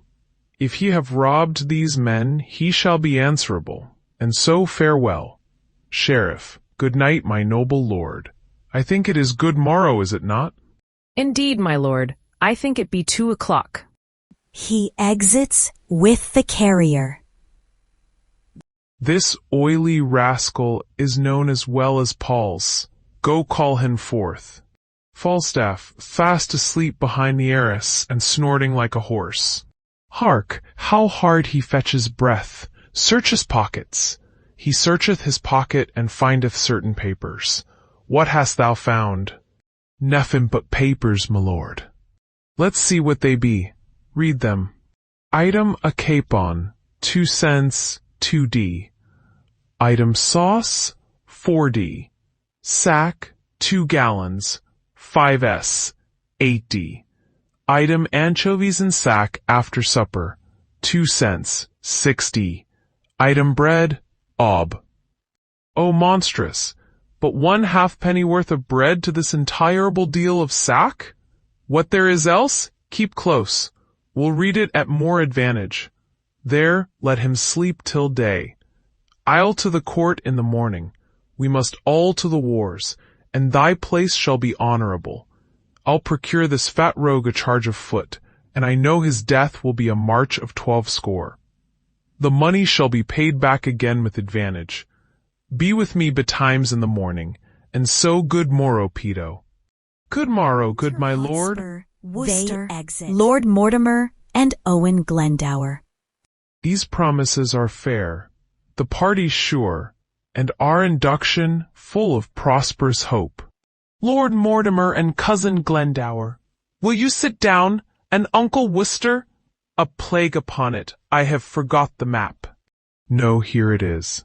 Sit, cousin Percy, sit, good cousin Hotspur, for by that name, as oft as Lancaster doth speak of you, his cheek looks pale, and with a rising sigh, he wishes you in heaven. And you in hell, as oft as he hears Owen Glendower spoke of.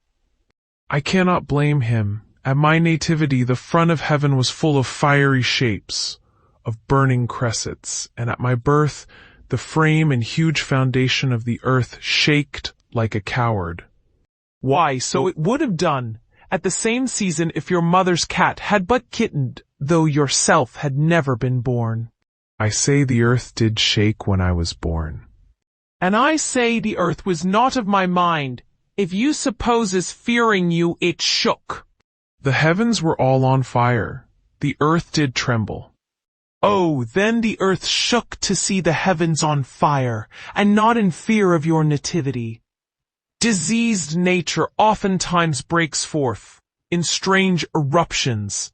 Often the teeming earth is with a kind of colic pinched and vexed by the imprisoning of unruly wind within her womb, which, for enlargement striving, shakes the old beldam earth, and topples down steeples and moss-grown towers. At your birth, our grandam earth, having this distemperature, in passion shook. Cousin, of many men I do not bear these crossings. Give me leave to tell you once again that at my birth the front of heaven was full of fiery shapes. The goats ran from the mountains, and the herds were strangely clamorous to the frighted fields. These signs have marked me extraordinary, and all the courses of my life do show I am not in the roll of common men. Where is he living, clipped in with the sea that chides the banks of England, Scotland, Wales? Which calls me pupil or hath read to me, and bring him out that is but woman's son, can trace me in the tedious ways of art, and hold me pace in deep experiments. I think there's no man speaks better Welsh. I'll to dinner. Peace, cousin Percy, you will make him mad. I can call spirits from the vasty deep. Why, so can I, or so can any man. But will they come when you do call for them? Why, I can teach you, cousin, to command the devil. And I can teach thee, cuz, to shame the devil, by telling truth. Tell truth, and shame the devil. If thou have power to raise him, bring him hither, and I'll be sworn I have power to shame him hence.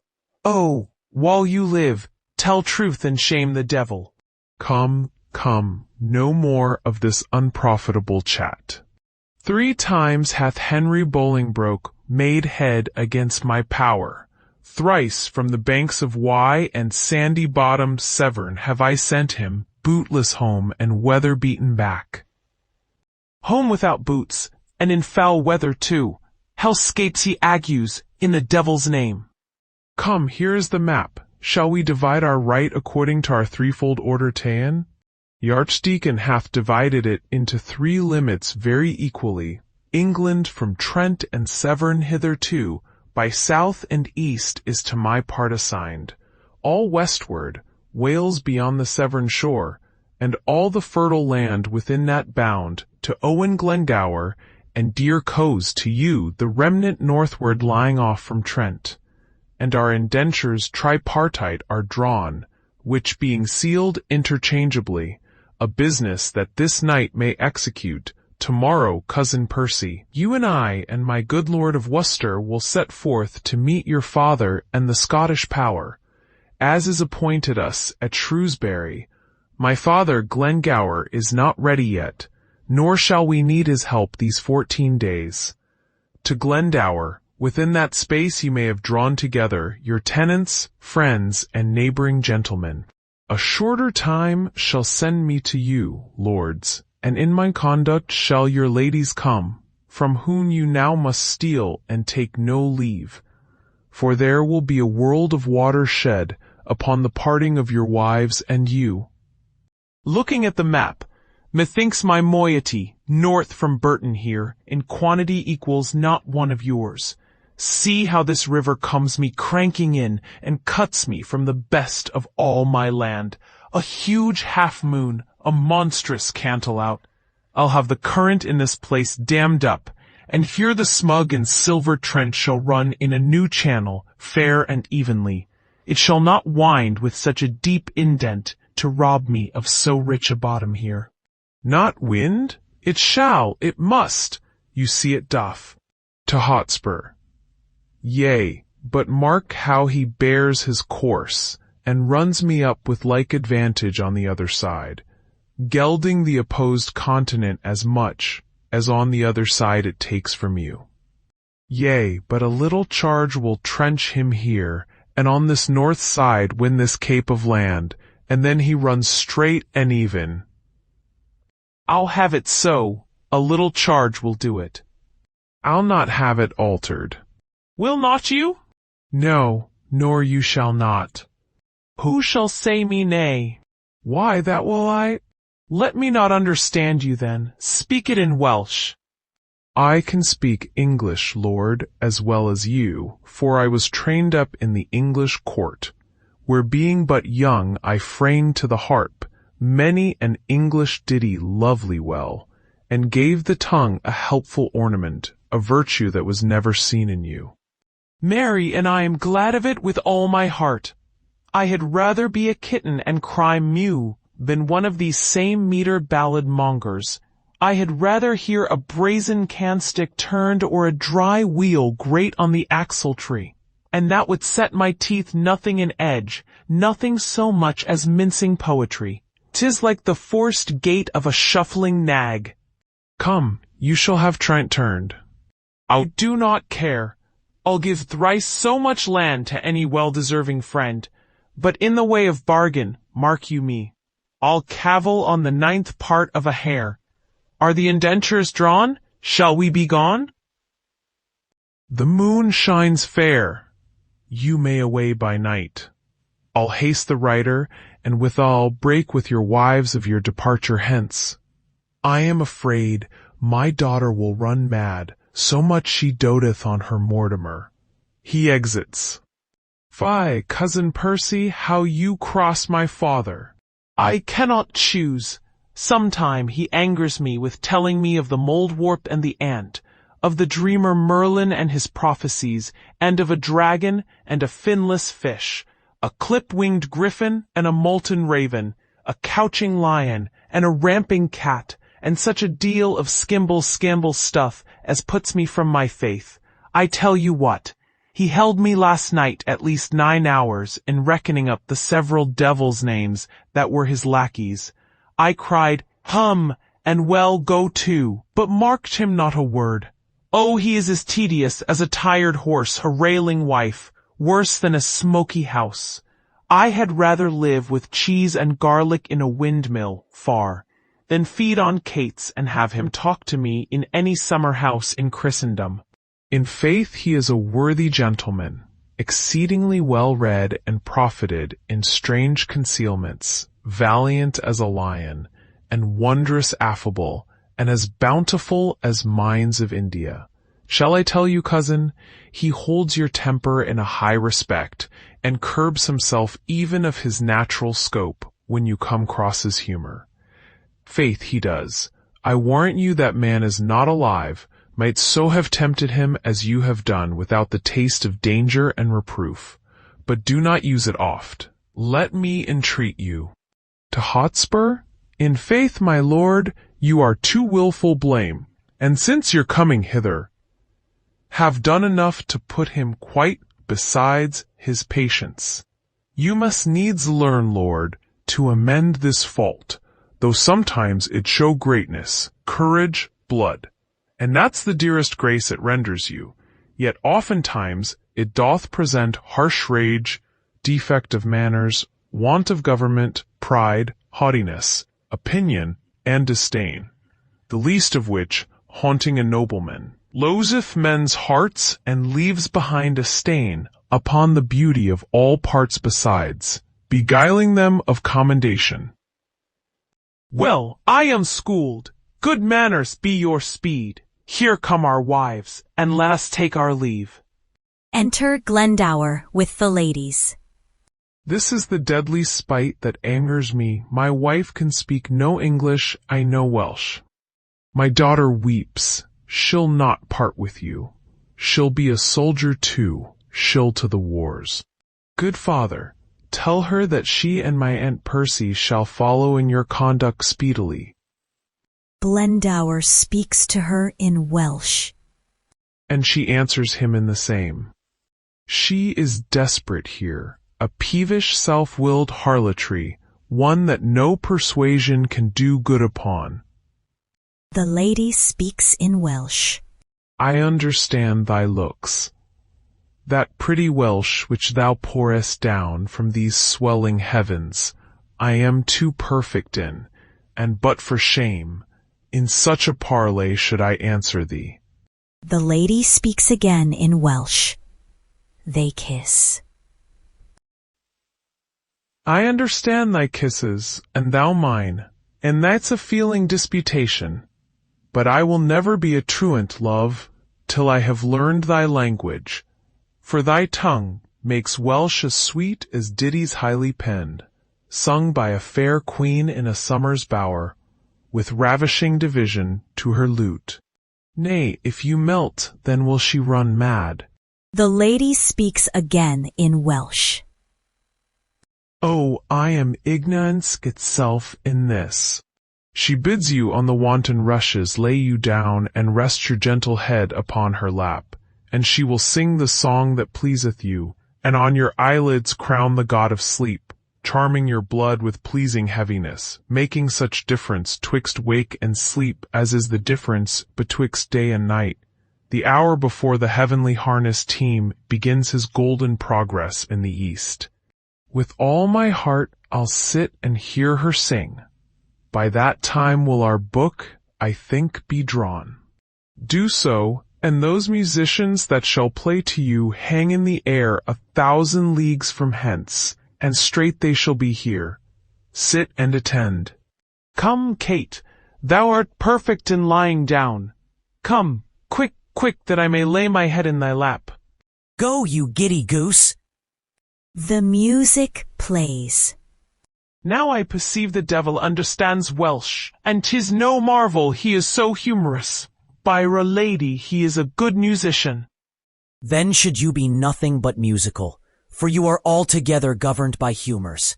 Lie still, you thief, and hear the lady sing in Welsh. I had rather hear, lady, my brack, howl in Irish. Wouldst thou have thy head broken? No. Then be still. Neither.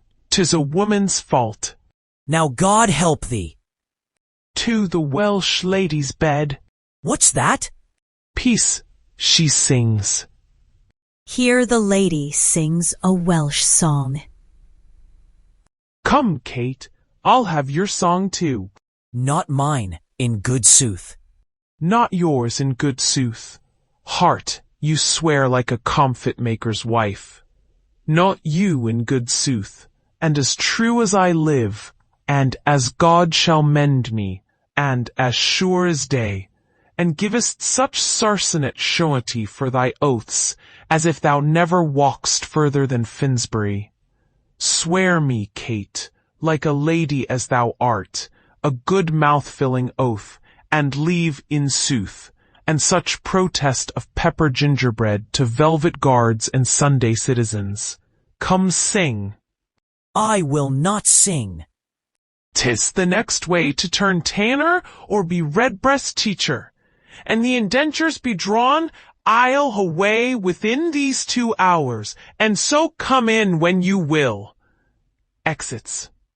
Come, come, Lord Mortimer, you are as slow as hot Lord Percy is on fire to go. By this our book is drawn, wheel but seal, and then to horse immediately. With all my heart. They exit. Enter the king, Prince of Wales, and others. Lords, give us leave. The Prince of Wales and I must have some private conference, but be near at hand, for we shall presently have need of you. Lords exit. I know not whether God will have it so, for some displeasing service I have done, that in his secret doom out of my blood he'll breed revengement and a scourge for me.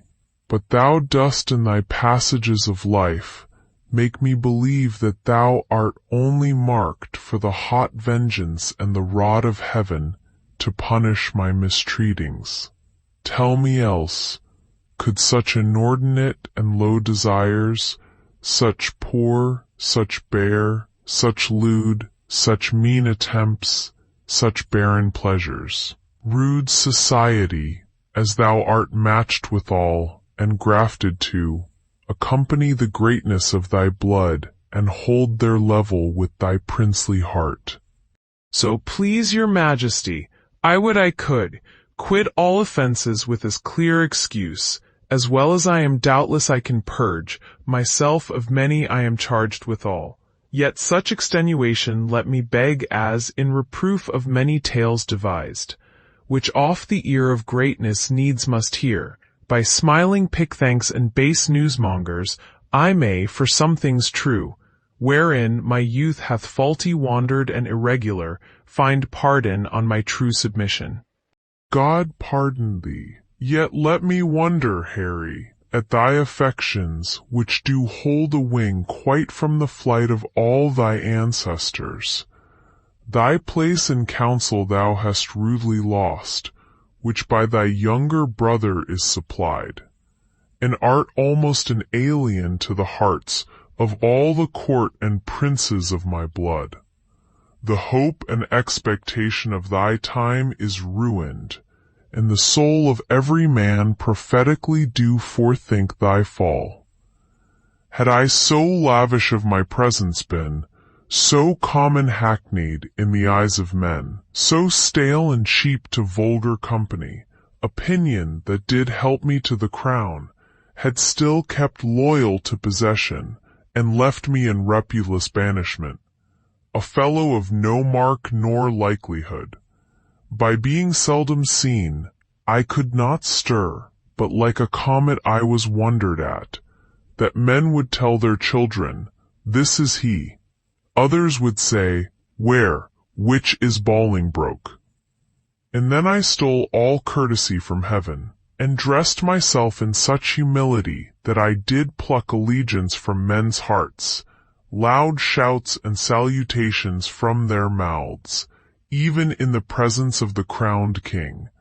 Thus did I keep my person fresh and new, my presence, like a robe pontifical, ne'er seen but wondered at, and so my state, seldom but sumptuous, showed like a feast, and won by rareness such solemnity.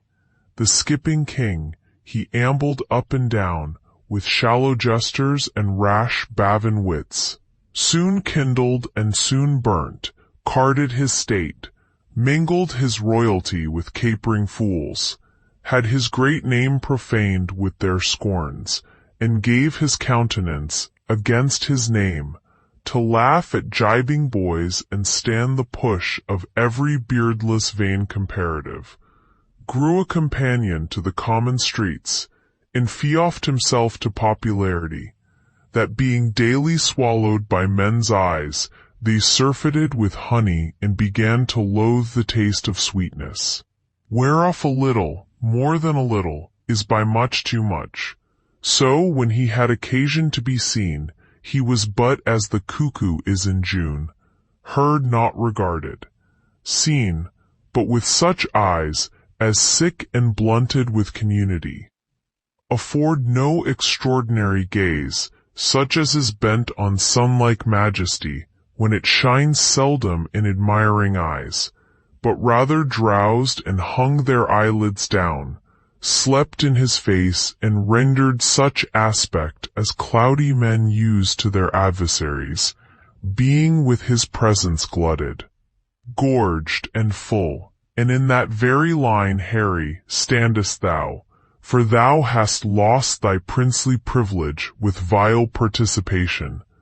Not an eye but is aweary of thy common sight, save mine, which hath desired to see thee more, which now doth that I would not had it do, make blind itself with foolish tenderness. I shall hereafter, my thrice gracious lord, be more myself. For all the world as thou art to this hour was Richard then when I from France set foot at Ravensburg, and even as I was then is Percy now. Now, by my sceptre and my soul to boot, he hath more worthy interest to the state than thou, the shadow of succession, for of no right nor colour like to right, he doth fill fields with harness in the realm, turns head against the lion's arm jaws, and being no more in debt to years than thou, leads ancient lords and reverend bishops on to bloody battles and to bruising arms.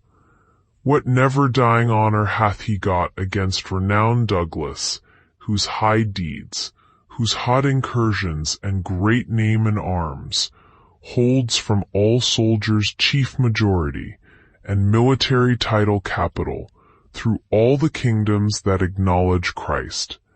Thrice hath this Hotspur Mars in swaddling clothes.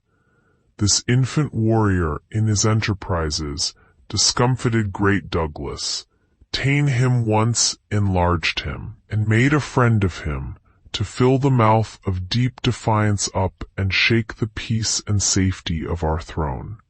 And what say you to this? Percy Northumberland, the Archbishop's Grace of York, Douglas, Mortimer, capitulate against us and are up. But wherefore do I tell these news to thee? Why, Harry, do I tell thee of my foes, which art my nearest and dearest enemy? Thou that art like enough, through vassal fear, base inclination, and the start of spleen, to fight against me under Percy's pay, to dog his heels and curtsy at his frowns, to show how much thou art degenerate. Do not think so. You shall not find it so. And God forgive them that so much have swayed your majesty's good thoughts away from me. I will redeem all this on Percy's head, and in the closing of some glorious day, be bold to tell you that I am your son, when I will wear a garment all of blood and stain my favors in a bloody mask, which washed away shall scour my shame with it. And that shall be the day, whene'er it lights, that this sane child of honor and renown, this gallant Hotspur, this all-praised knight, and your unthought-of Harry chance to meet, for every honor sitting on his helm, would they were multitudes, and on my head my shames redoubled. For the time will come that I shall make this northern youth exchange his glorious deeds for my indignities. Percy is but my factor, good my lord, to engross up glorious deeds on my behalf, and I will call him to so strict account that he shall render every glory up, yea, even the slightest worship of his time, or I will tear the reckoning from his heart. This in the name of God I promise here, the which, if he be pleased, I shall perform. I do beseech your majesty may salve the long-grown wounds of my intemperance. If not, the end of life cancels all bands, and I will die 100,000 deaths ere break the smallest parcel of this vow. 100,000 rebels die in this. Thou shalt have charge and sovereign trust herein. Enter Blunt. How now, good Blunt? Thy looks are full of speed. So hath the business that I come to speak of. Lord Mortimer of Scotland hath sent word that Douglas and the English rebels met the 11th of this month at Shrewsbury. A mighty and a fearful head they are, if promises be kept on every hand, as ever offered foul play in a state. The Earl of Westmoreland set forth today, with him my son Lord John of Lancaster, for this advertisement is 5 days old. On Wednesday next, Harry, you shall set forward. On Thursday we ourselves will march. Our meeting is Bridgenorth, and Harry, you shall march through Gloucestershire, by which account, our business valued, some 12 days hence our general forces at Bridgenorth shall meet. Our hands are full of business. Let's away. Advantage feeds him fat, while men delay. They exit. Enter Falstaff and Bardolph. Bardolph, am I not fallen away vilely since this last action? Do I not bate? Do I not dwindle? Why, my skin hangs about me like an old lady's loose gown. I am withered like an old applejawn. Well, I'll repent, and that suddenly, while I am in some liking. I shall be out of heart shortly, and then I shall have no strength to repent. And I have not forgotten what the inside of a church is made of. I am a peppercorn, a brewer's horse. The inside of a church, company, villainous company, hath been the spoil of me. Sir John, you're so fretful, you cannot live long. Why, there is it. Come, sing me a bawdy song, make me merry. I was as virtuously given as a gentleman need to be, virtuous enough, swore little, diced not above 7 times a week, went to a bawdy house not above once in a quarter of an hour, paid money that I borrowed 3 or 4 times, lived well and in good compass, and now I live out of all order, out of all compass. Why, you are so fat, Sir John, that you must needs be out of all compass, out of all reasonable compass, Sir John. Do thou amend thy face, and I'll amend my life. Thou art our admiral, thou bearest the lantern in the poop, but 'tis in the nose of thee. Thou art the knight of the burning lamp. Why, Sir John, my face does you no harm. No, I'll be sworn, I make as good use of it as many a man doth of a death's head or a memento mori. I never see thy face, but I think upon hellfire and Dives that lived in purple. For there he is in his robes, burning, burning. If thou wert any way given to virtue, I would swear by thy face. My oath should be, by this fire, that's God's angel. But thou art altogether given over, and wert indeed, but for the light in thy face, the son of utter darkness. When thou ranst up Gad's hill in the night to catch my horse, if I did not think thou hadst been an ignis fatuus, or a ball of wildfire, there's no purchase in money. Oh, thou art a perpetual triumph, an everlasting bonfire light. Thou hast saved me 1,000 marks in links and torches, walking with thee in the night betwixt tavern and tavern. But the sack that thou hast drunk me would have bought me lights as good cheap at the dearest chandlers in Europe. I have maintained that salamander of yours with fire any time this 32 years. God reward me for it. S'blood, I would my face were in your belly. God a mercy, so should I be sure to be heartburned? Enter hostess. How now, Dame Partlet the hen, have you inquired yet who picked my pocket? Why, Sir John? What do you think, Sir John? Do you think I keep thieves in my house? I have searched, I have inquired. So has my husband, man by man, boy by boy, servant by servant. The tithe of a hair was never lost in my house before. You lie, hostess. Bardolph was shaved and lost many a hair, and I'll be sworn my pocket was picked. Go to, you are a woman. Go. Who, I? No, I defy thee. God's light, I was never called so in mine own house before. Go to, I know you well enough. No, Sir John, you do not know me, Sir John. I know you, Sir John. You owe me money, Sir John, and now you pick a quarrel to beguile me of it. I bought you 12 of shirts to your back. Dowless, filthy dowless, I have given them away to bakers' wives. They have made bolters of them. Now, as I am a true woman, Holland of 8 shillings an ell, you owe money here besides, Sir John, for your diet and buy drinkings, and money lent you, 24 pound. Ointing to Bardolph, he had his part of it. Let him pay. He? Alas, he is poor. He hath nothing. How, poor? Look upon his face. What call you rich? Let them coin his nose. Let them coin his cheeks. I'm a pay a denier. What, will you make a younker of me? Shall I not take mine ease and mine in, but I shall have my pocket picked? I have lost a seal ring of my grandfather's worth 40 mark.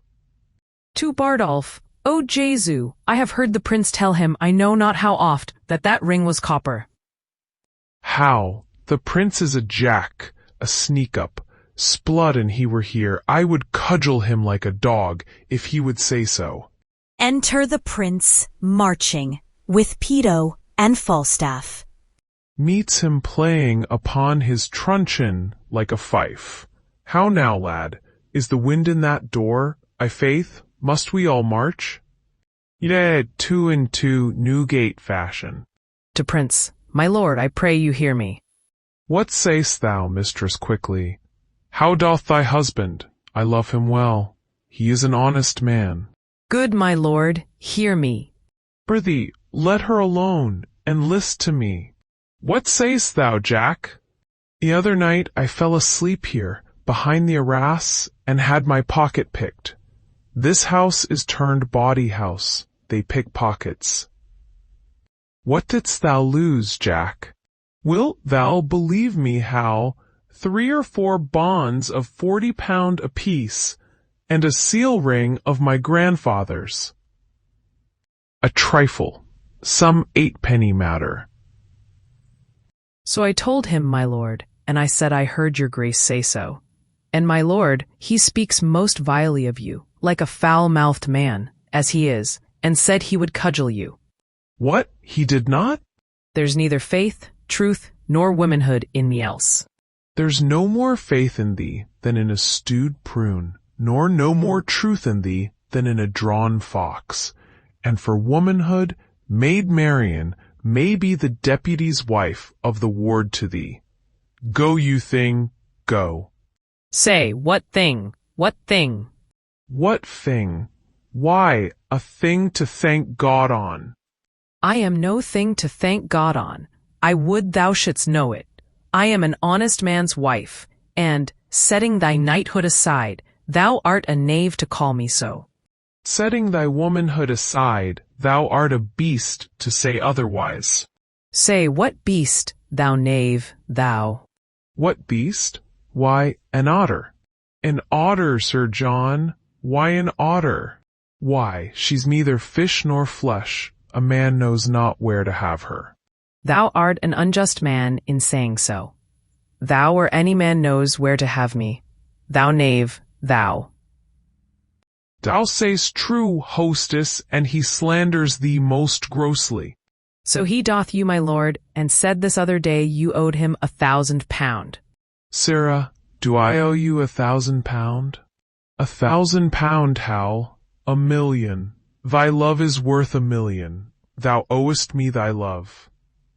Nay, my lord, he called you Jack, and said he would cudgel you. Did I, Bardolph? Indeed, Sir John, you said so. Yeah, if he said my ring was copper. I say 'tis copper. Darest thou be as good as thy word now? Why, Hal, thou knowest as thou art but man, I dare. But as thou art prince, I fear thee as I fear the roaring of the lion's whelp. And why not as the lion? The king himself is to be feared as the lion. Dost thou think I'll fear thee as I fear thy father? Nay, an I do, I pray God my girdle break. Oh, if it should, how would thy guts fall about thy knees? But, sirrah, there's no room for faith, truth, nor honesty in this bosom of thine. It is all filled up with guts and midriff. Charge an honest woman with picking thy pocket? Why, thou whoreson, impudent, embossed rascal, if there were anything in thy pocket but tavern reckonings, memorandums of bawdy houses, and 1 poor pennyworth of sugar candy to make thee long-winded. If thy pocket were enriched with any other injuries but these, I am a villain. And yet you will stand to it. You will not pocket up wrong. Art thou not ashamed? Dost thou hear, Hal? Thou knowest in the state of innocency Adam fell, and what should poor Jack Falstaff do in the days of villainy? Thou seest I have more flesh than another man, and therefore more frailty. You confess, then, you picked my pocket. It appears so by the story. Hostess, I forgive thee. Go make ready breakfast, love thy husband, look to thy servants, cherish thy guests. Thou shalt find me tractable to any honest reason. Thou seest I am pacified still. Nay, prithee, be gone. Now, Hal, to the news at court. For the robbery, lad, how is that answered? Oh, my sweet beef, I must still be good angel to thee. The money is paid back again. Oh, I do not like that paying back. 'Tis a double labor. I am good friends with my father, and may do anything. Rob me the exchequer, the first thing thou dost, and do it with unwashed hands too. Do, my lord. I have procured thee, Jack, a charge of foot. I would it had been of horse. Where shall I find one that can steal well? Oh, for a fine thief of the age of 22 or thereabouts. I am heinously unprovided. Well, God be thanked for these rebels. They offend none but the virtuous. I laud them, I praise them. Bardolph. My lord. Handing Bardolph papers. Go bear this letter to Lord John of Lancaster, to my brother John, this to my lord of Westmoreland. Bardolph exits. Go, Peto, to horse, for thou and I have 30 miles to ride yet, ere dinner time. Peto exits. Jack, meet me tomorrow in the Temple Hall at 2 o'clock in the afternoon. There shalt thou know thy charge, and there receive money and order for their furniture. The land is burning. Percy stands on high, and either we or they must lower lie. He exits. Rare words, brave world. Hostess, my breakfast, come. Oh, I could wish this tavern were my drum. Hotspur. He exits. Worcester and Douglas. Well said, my noble Scot.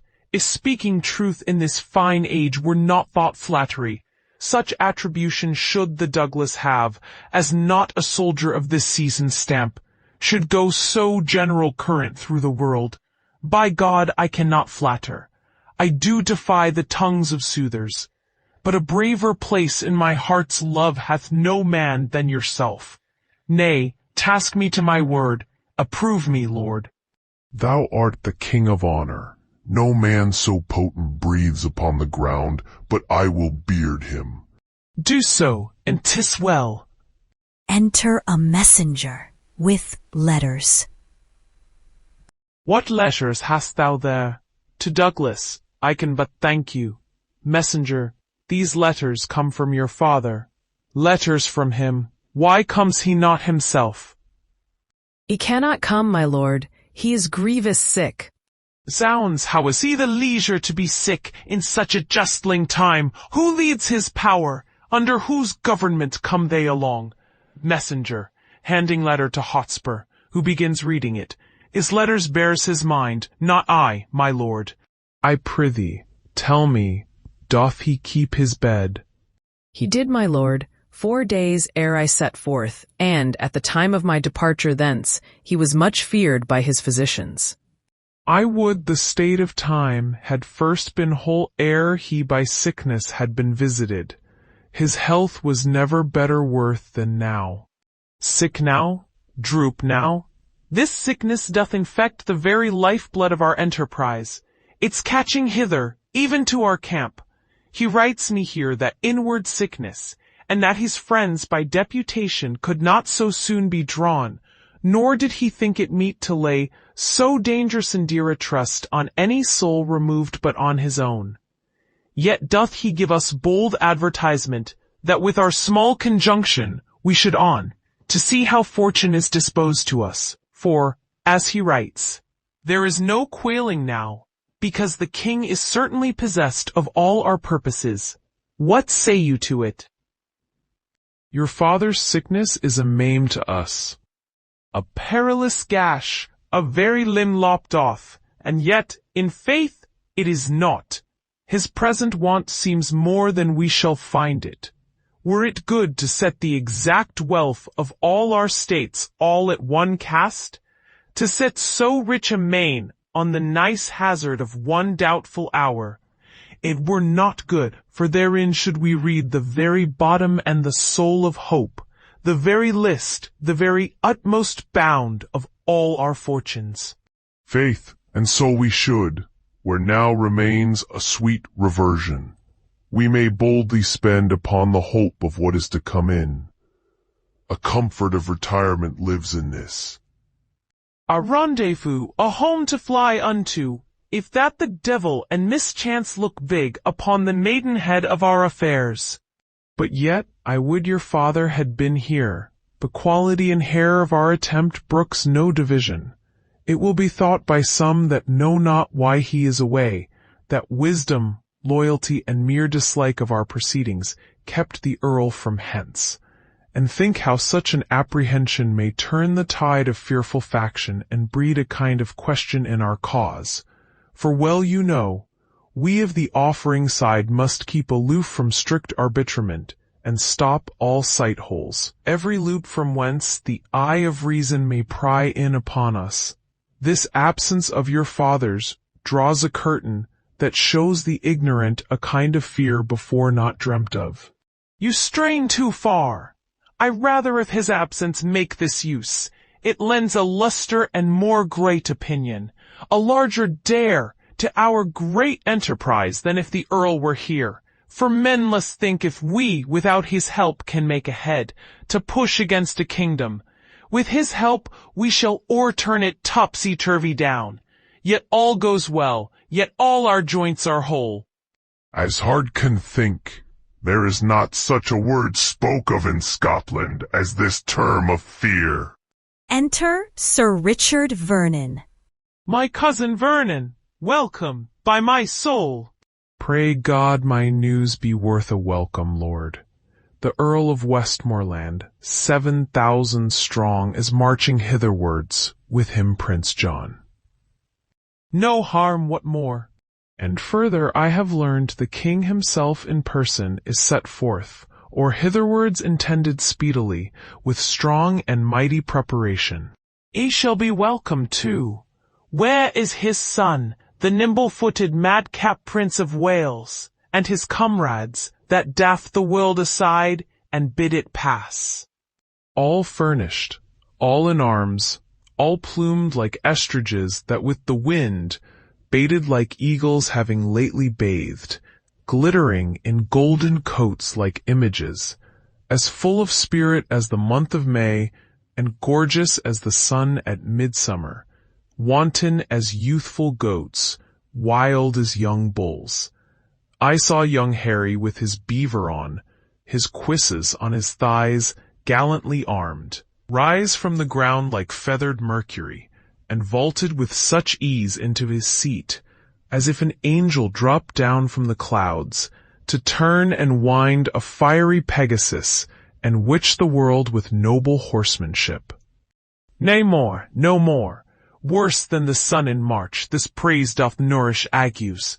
Let them come, they come like sacrifices in their trim, and to the fire-eyed maid of smoky war, all hot and bleeding will we offer them. The mailed Mars shall on his altar sit, up to the ears in blood. I am on fire, to hear this rich reprisal is so nigh, and yet not ours.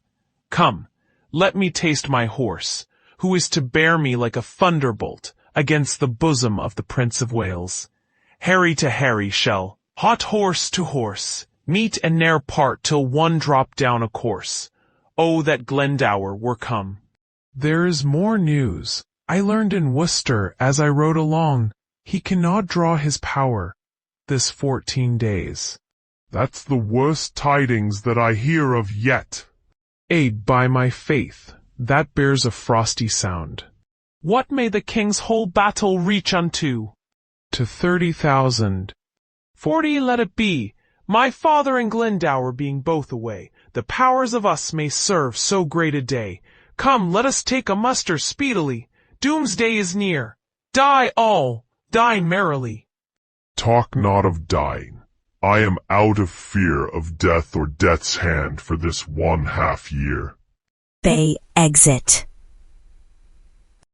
Enter Falstaff and Bardolph. Bardolph, get thee before to Coventry. Fill me a bottle of sack. Our soldiers shall march through. We'll to Sutton Coldfield tonight. Will ye give me money, Captain? Lay out, lay out. This bottle makes an angel. And if it do, take it for thy labor. And if it make 20, take them all. I'll answer the coinage. Bid my Lieutenant Peto meet me at Townsend. I will, Captain. Farewell. He exits. If I be not ashamed of my soldiers, I am a soused gurnet. I have misused the king's press damnably. I have got, in exchange of 150 soldiers, 300 and odd pounds. I press me none but good householders, yeomen's sons, inquire me out contracted bachelors, such as had been asked twice on the bands, such a commodity of warm sleighs as had as lief hear the devil as a drum, such as fear the report of a caliver worse than a struck fowl or a hurt wild duck.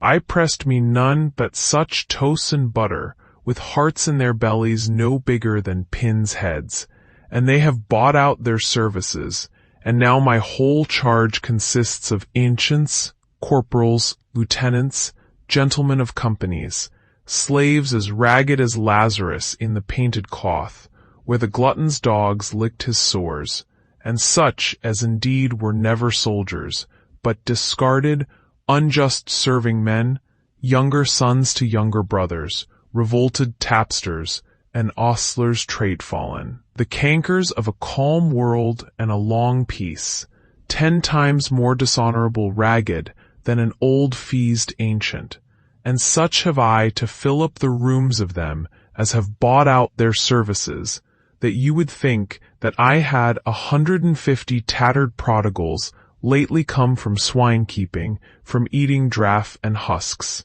A mad fellow met me on the way, and told me I had unloaded all the gibbets and pressed the dead bodies. No eye hath seen such scarecrows. I'll not march through Coventry with them, that's flat. Nay, and the villains march wide betwixt the legs, as if they had gyves on, for indeed I had the most of them out of prison. There's not a shirt and a half in all my company, and the half shirt is 2 napkins tacked together and thrown over the shoulders, like a herald's coat without sleeves, and the shirt, to say the truth, stolen from my host at St. Albans or the red-nosed innkeeper of Daventry. But that's all one. They'll find linen enough on every hedge. Enter the Prince and the Lord of Westmoreland. How now, Blown Jack? How now, Quilt? What? Hal, how now, mad wag? What a devil dost thou in Warwickshire? My good Lord of Westmoreland, I cry you mercy. I thought your honour had already been at Shrewsbury. Faith, Sir John, 'tis more than time that I were there and you too, but my powers are there already. The king, I can tell you, looks for us all. We must away all night. Tut, never fear me, I am as vigilant as a cat to steal cream. I think to steal cream indeed, for thy theft hath already made thee butter. But tell me, Jack, whose fellows are these that come after? Mine, Hal, mine.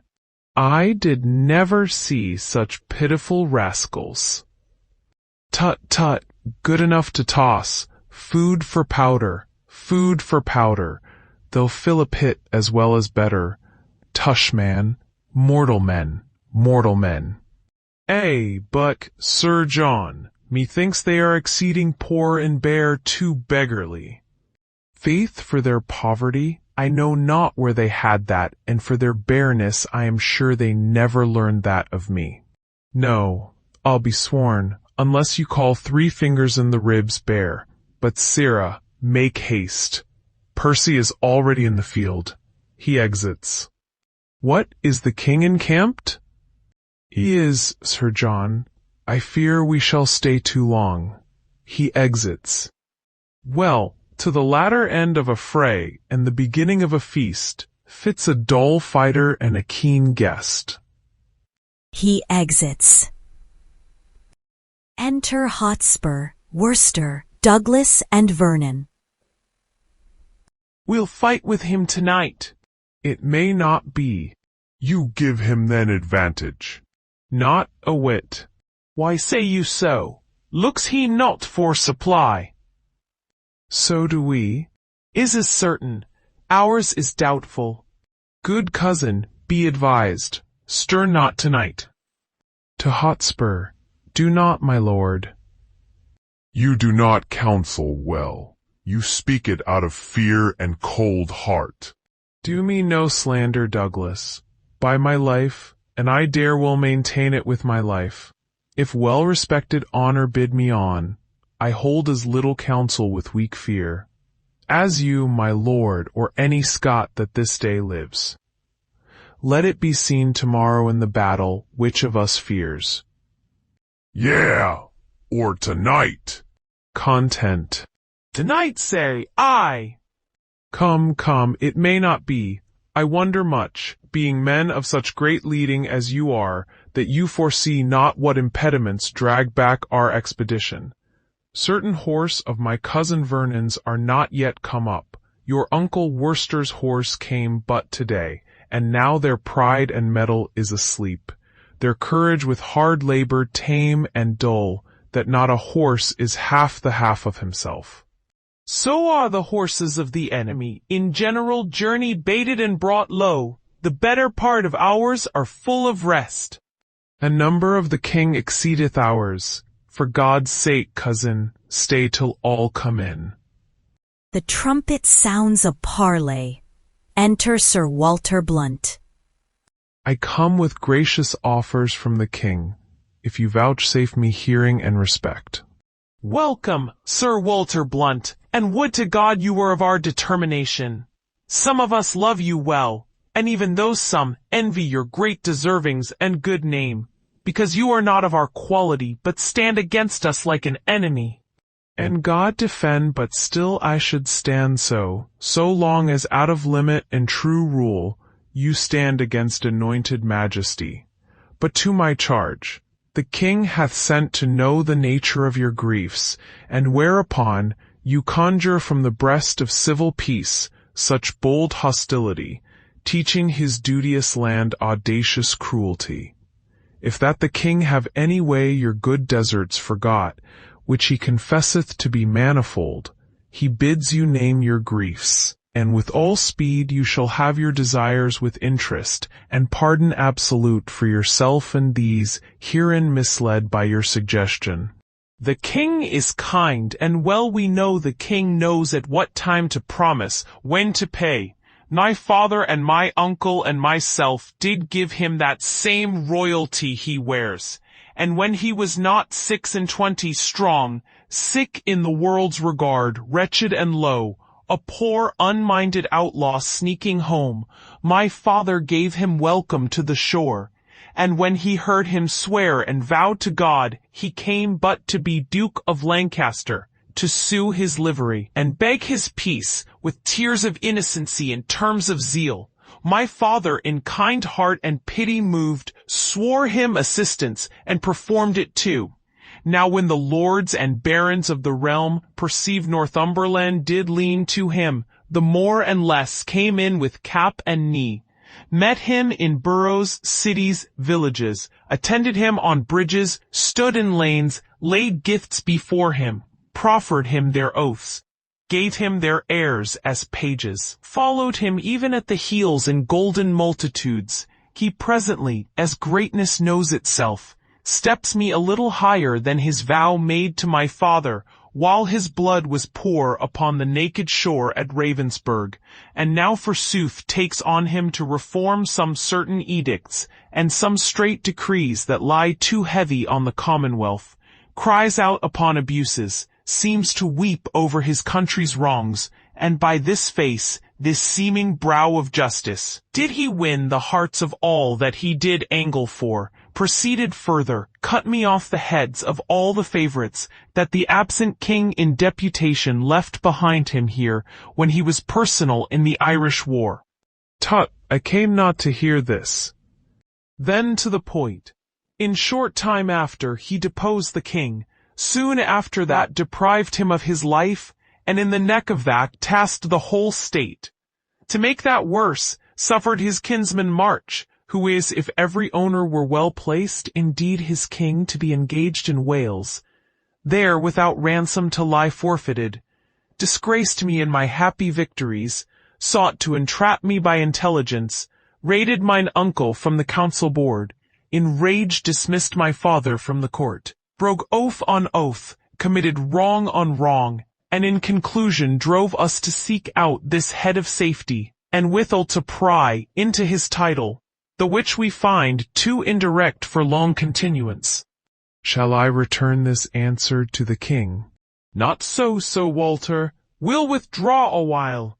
Go to the king, and let there be in pawn some surety for a safe return again, and in the morning early shall mine uncle bring him our purposes, and so, Farewell.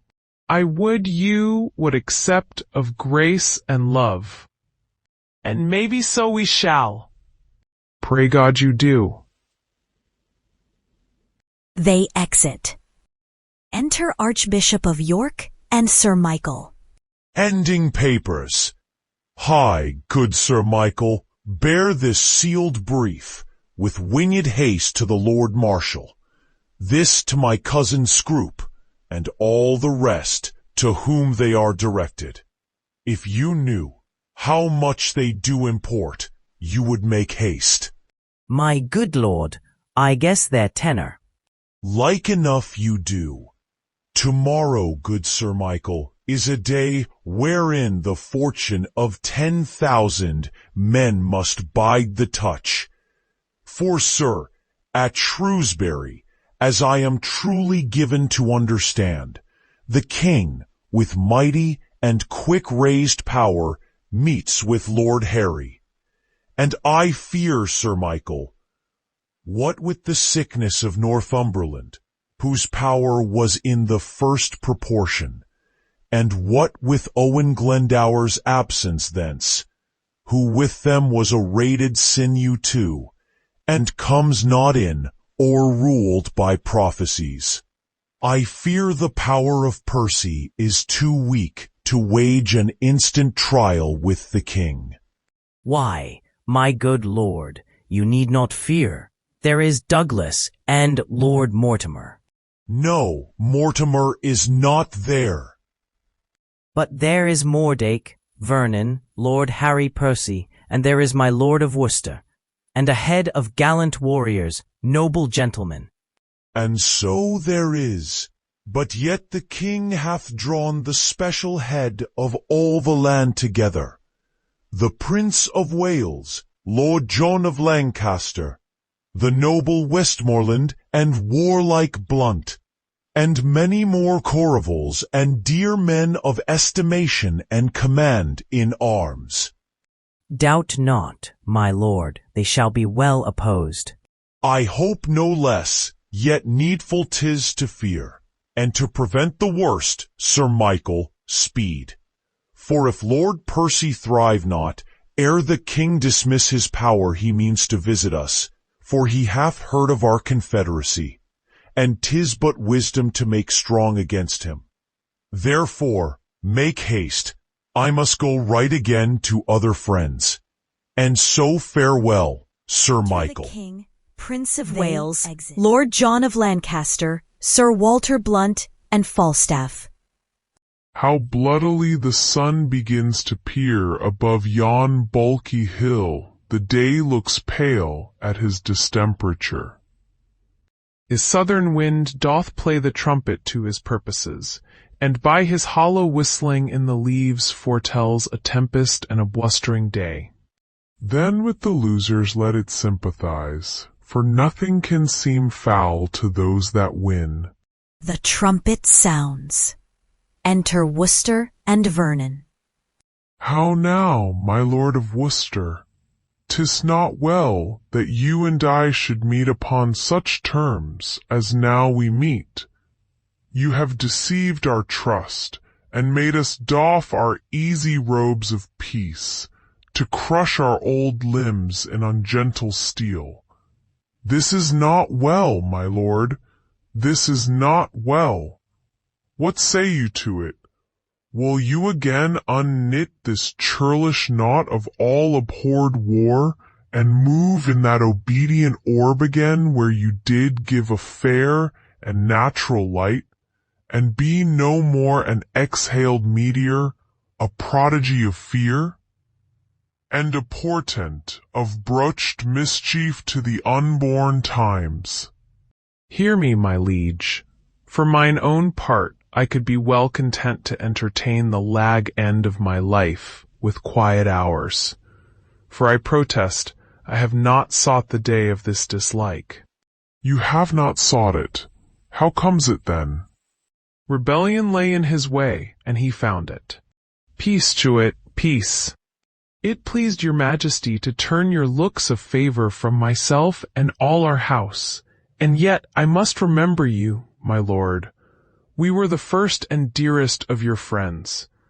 For you my staff of office did I break in Richard's time, and posted day and night to meet you on the way and kiss your hand, when yet you were in place and in account. Nothing so strong and fortunate as I. It was myself, my brother, and his son that brought you home and boldly did outdare the dangers of the time. You swore to us, and you did swear that oath at Doncaster, that you did nothing purpose 'gainst the state, nor claim no further than your new-fallen right, the seat of Gaunt dukedom of Lancaster. To this we swore our aid, but in short space it rained down fortune showering on your head, and such a flood of greatness fell on you. What with our help, what with the absent king? What with the injuries of a wanton time, the seeming sufferances that you had borne, and the contrarious winds that held the king so long in his unlucky Irish wars, that all in England did repute him dead. And from this swarm of fair advantages, you took occasion to be quickly wooed, to gripe the general sway into your hand, forgot your oath to us at Doncaster, and being fed by us, you used us so, as that ungentle gull, the cuckoo's bird. You sit the sparrow, did oppress our nest, grew by our feeding to so great a bulk, that even our love durst not come near your sight, for fear of swallowing. But with nimble wing, we were enforced for safety's sake, to fly out of your sight, and raise this present head, whereby we stand opposed by such means, as you yourself have forged against yourself, by unkind usage, dangerous countenance, and violation of all faith and troth, sworn to us in your younger enterprise. These things, indeed, you have articulate, proclaimed at market crosses, read in churches, to face the garment of rebellion with some fine color that may please the eye of fickle changelings and poor discontents, which gape and rub the elbow at the news of hurly-burly innovation. And never yet did insurrection want such water-colors to impede his cause, nor moody beggars starving for a time of pell-mell havoc and confusion. In both your armies there is many a soul shall pay full dearly for this encounter, if once they join in trial. Tell your nephew, the Prince of Wales doth join with all the world in praise of Henry Percy. By my hopes, this present enterprise set off his head.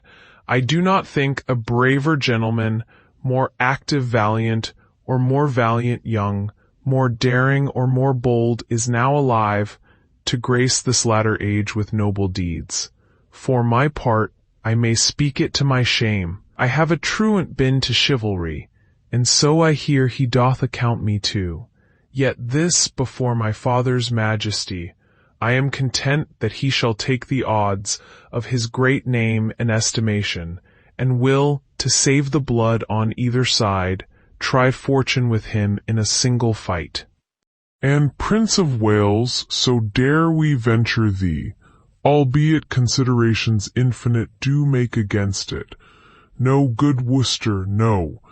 We love our people well, even those we love that are misled upon your cousin's part. And will they take the offer of our grace, both he and they and you? Yea, every man shall be my friend again, and I'll be his. So tell your cousin, and bring me word what he will do. But if he will not yield, rebuke and dread correction wait on us, and they shall do their office. So begone. We will not now be troubled with reply. We offer fair. Take it advisedly. Worcester exits with Vernon. It will not be accepted, on my life. The Douglas and the Hotspur both together are confident against the world in arms. Hence, therefore, every leader to his charge, for on their answer will we set on them. And God befriend us as our cause is just. They exit, Prince and Falstaff remain. Hal, if thou see me down in the battle and bestride me so, 'tis a point of friendship. Nothing but a colossus can do thee that friendship. Say thy prayers and farewell. I would 'twere bedtime, Hal, and all well. Why, thou owest God a death. He exits. 'Tis not due yet. I would be loath to pay him before his day. What need I be so forward with him that calls not on me? Well, 'tis no matter. Honor pricks me on. Yea, but how if honor prick me off when I come on?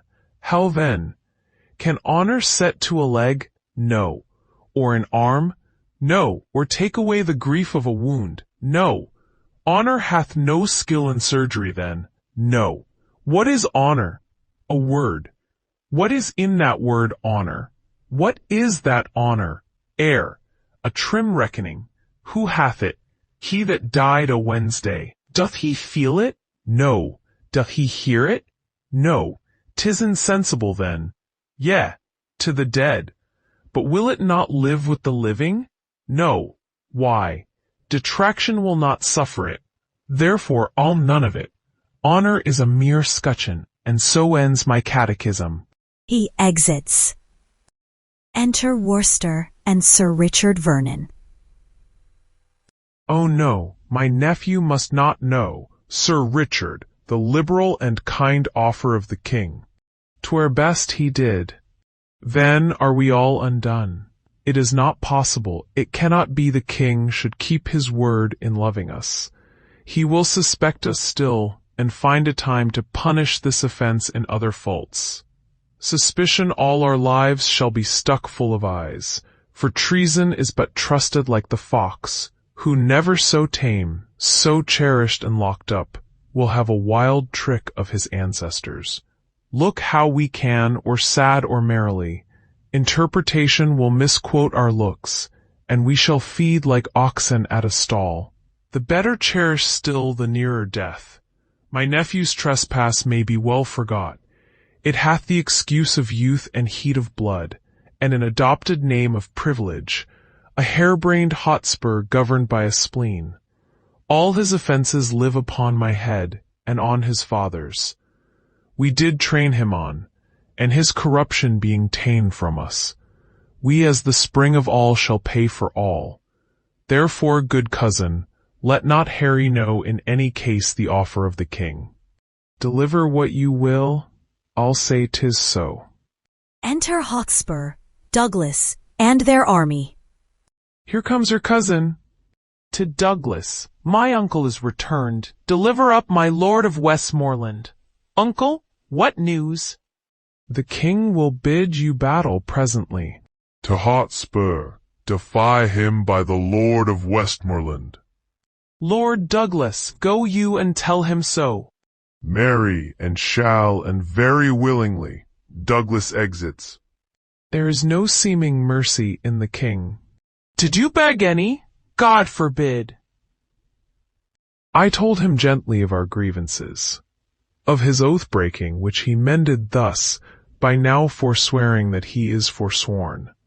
He calls us rebels, traitors, and will scourge with haughty arms this hateful name in us. Enter Douglas. Arm, gentlemen, to arms! For I have thrown a brave defiance in King Henry's teeth, and Westmoreland, that was engaged, did bear it, which cannot choose but bring him quickly on.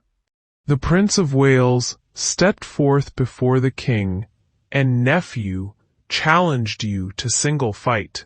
Oh, would the quarrel lay upon our heads, and that no man might draw short breath today, but I and Harry Monmouth. Tell me, how showed his tasking? Seemed it in contempt? No, by my soul, I never in my life did hear a challenge urged more modestly, unless a brother should a brother dare to gentle exercise and proof of arms. He gave you all the duties of a man, trimmed up your praises with a princely tongue, spoke your deservings like a chronicle. making you ever better than his praise by still dispraising praise valued with you, and which became him like a prince indeed. He made a blushing sidle of himself, and chid his truant youth with such a grace as if he mastered there a double spirit of teaching and of learning instantly. There did he pause, but let me tell the world, if he outlive the envy of this day, England did never owe so sweet a hope, so much misconstrued in his wantonness. Cousin, I think thou art enamored on his follies. Never did I hear of any prince so wild a liberty. But be he as he will, yet once ere night, I will embrace him with a soldier's arm, that he shall shrink under my courtesy. Arm with speed, and fellows, soldiers, friends, better consider what you have to do, than I that have not well the gift of tongue can list your blood up with persuasion. Enter a messenger. Messenger, my lord, here are letters for you. I cannot read them now. O gentlemen, the time of life is short. To spend that shortness basely were too long, if life did ride upon a dial's point, still ending at the arrival of an hour.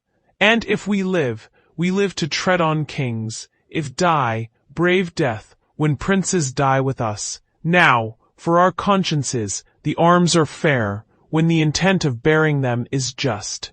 Enter another messenger. My lord, prepare, the king comes on apace. I thank him that he cuts me from my tale, for I profess not talking, only this, let each man do his best. And here draw I a sword, whose temper I intend to stain with the best blood that I can meet withal, in the adventure of this perilous day. Now Esperance, Percy, and set on. Sound all the lofty instruments of war, and by that music let us all embrace, for heaven to earth, some of us never shall a second time do such a courtesy. Here they embrace. The trumpets sound. They exit. The king enters with his power, crosses the stage and exits. Alarum to the battle. Then enter Douglas and Sir Walter Blunt, disguised as the king. As king, what is thy name that in the battle thus thou crossest me? What honor dost thou seek upon my head? Know then my name is Douglas, and I do haunt thee in the battle thus, because some tell me that thou art a king. As king, they tell thee true. A lord of Stafford, dear today, hath bought thy likeness, for instead of thee, King Harry, this sword hath ended him. So shall it thee, unless thou yield thee as my prisoner. As king, I was not born a yielder, thou proud Scot, and thou shalt find a king that will revenge Lord Stafford's death. They fight. Douglas kills Blunt. Then enter Hotspur. O Douglas, hadst thou fought at Holmedon thus, I never had triumphed upon a Scot. All's done, all's won. Here breathless lies the king. Where? Here. This, Douglas. No, I know this face full well. A gallant knight he was. His name was Blunt, semblably furnished, like the king himself. Addressing Blunt's corpse. A fool, go with thy soul whither it goes. A borrowed title hast thou bought too dear. Why didst thou tell me that thou wert a king? The king hath many marching in his coats. Now by my sword, I will kill all his coats. I'll murder all his wardrobe, piece by piece, until I meet the king. Up and away, our soldiers stand full fairly for the day. They exit. Alarm. Enter Falstaff alone. Though I could scape shot-free at London, I fear the shot here. Here's no scoring but upon the pate. Soft, who are you? Sir Walter Blunt. There's honor for you. Here's no vanity. I am as hot as molten lead, and as heavy too. God keep lead out of me. I need no more weight than mine own bowels. I have led my ragamuffins where they are peppered. There's not 3 of my 150 left alive, and they are for the town's end, to beg during life. But who comes here? Enter the prince. What, stand'st thou idle here? Lend me thy sword. Many a nobleman lies stark and stiff under the hoofs of vaunting enemies, whose deaths are yet unrevenged. I prithee, lend me thy sword. O Hal, I prithee give me leave to breathe a while. Turk Gregory never did such deeds in arms as I have done this day. I have paid Percy, I have made him sure. He is indeed, and living to kill thee. I prithee, lend me thy sword. Nay, before God, Hal, if Percy be alive, thou gettest not my sword, but take my pistol if thou wilt. Give it me. What? Is it in the case? Hal, 'tis hot, 'tis hot. There's that will sack a city. The prince draws it out and finds it. To be a bottle of sack. What, is it a time to jest and dally now? He throws the bottle at him and exits. Well, if Percy be alive, I'll pierce him. If he do come in my way, so. If he do not, if I come in his willingly, let him make a carbonado of me. I like not such grinning honour as Sir Walter hath. Give me life, which, if I can save, so. If not, honour comes unlooked for, and there's an end. He exits. Blunt's body is carried off. Alarm! Excursions! Enter the king, the prince, Lord John of Lancaster, and the Earl of Westmoreland. I prithee, Harry, withdraw thyself. Thou bleedest too much. Lord John of Lancaster, go you with him. Not I, my lord, unless I did bleed too. I beseech your majesty, make up, lest your retirement do amaze your friends. I will do so. My Lord of Westmoreland, lead him to his tent. Come, my lord, I'll lead you to your tent. Lead me, my lord, I do not need your help, and God forbid a shallow scratch should drive the Prince of Wales from such a field as this, where stained nobility lies trodden on, and rebels' arms triumph in massacres. We breathe too long. Come, cousin Westmoreland, our duty this way lies. For God's sake, come. Lancaster and Westmoreland exit. By God, thou hast deceived me, Lancaster. I did not think thee lord of such a spirit. Before I loved thee as a brother, John, but now I do respect thee as my soul. I saw him hold Lord Percy at the point with lustier maintenance than I did look for, of such an ungrown warrior. Oh, this boy lends mettle to us all. He exits. Enter Douglas. Another king! They grow like Hydra's heads. I am the Douglas, fatal to all those that wear those colours on them. What art thou, that counterfeits the person of a king? The king himself, who, Douglas, grieves at heart. So many of his shadows thou hast met, and not the very king. I have 2 boys, seek Percy and thyself about the field. But seeing thou fallest on me so luckily, I will assay thee, and defend thyself. I fear thou art another counterfeit, and yet in faith thou bearest thee like a king. But mine I am sure thou art, whoe'er thou be, and thus I win thee. They fight, the king being in danger. Enter Prince of Wales. Hold up thy head, vile Scot, or thou art like never to hold it up again. The spirits of valiant Shirley, Stafford, Blunt are in my arms. It is the Prince of Wales that threatens thee, who never promiseth, but he means to pay. They fight. Douglas flieth. To King, cheerly, my lord. How fares your grace? Sir Nicholas Gauzy hath for succour sent, and so hath Clifton. All to Clifton straight. Stay and breathe a while. Thou hast redeemed thy lost opinion, and showed thou makes some tender of my life, in this fair rescue thou hast brought to me. O God, they did me too much injury that ever said I hearkened for your death. If it were so, I might have let alone the insulting hand of Douglas over you, which would have been as speedy in your end as all the poisonous potions in the world, and saved the treacherous labour of your son. Make up to Clifton. I'll to Sir Nicholas Gossey. King exits. Enter Hotspur. If I mistake not, thou art Harry Monmouth. Thou speakst as if I would deny my name. My name is Harry Percy.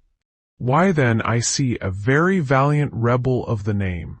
I am the Prince of Wales, and think not, Percy, to share with me in glory any more. 2 stars keep not their motion in one sphere. Nor can one England brook a double reign of Harry Percy and the Prince of Wales. Nor shall it, Harry, for the hour is come to end the one of us, and would to God thy name and arms were now as great as mine. I'll make it greater ere I part from thee, and all the budding honours on thy crest I'll crop to make a garland for my head. I can no longer brook thy vanities. Enter Falstaff. Well said, Hal. To it, Hal. Nay, you shall find no boys' play here, I can tell you. Enter Douglas.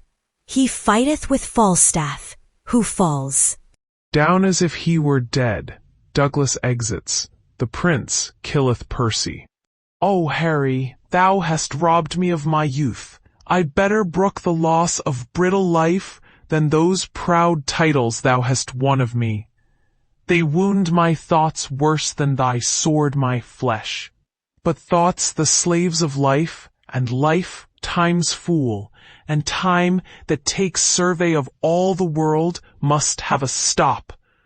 Oh, I could prophesy, but that the earthy and cold hand of death lies on my tongue. No, Percy, thou art dust, and food for. He dies. For worms, brave Percy, fare thee well, great heart, ill-weaved ambition, how much art thou shrunk! When that this body did contain a spirit, a kingdom for it was too small a bound, but now 2 paces of the vilest earth is room enough. This earth that bears thee dead bears not alive so stout a gentleman. If thou wert sensible of courtesy, I should not make so dear a show of zeal. But let my favours hide thy mangled face. He covers Hotspur's face. And even in thy behalf I'll thank myself for doing these fair rites of tenderness. Adieu, and take thy praise with thee to heaven.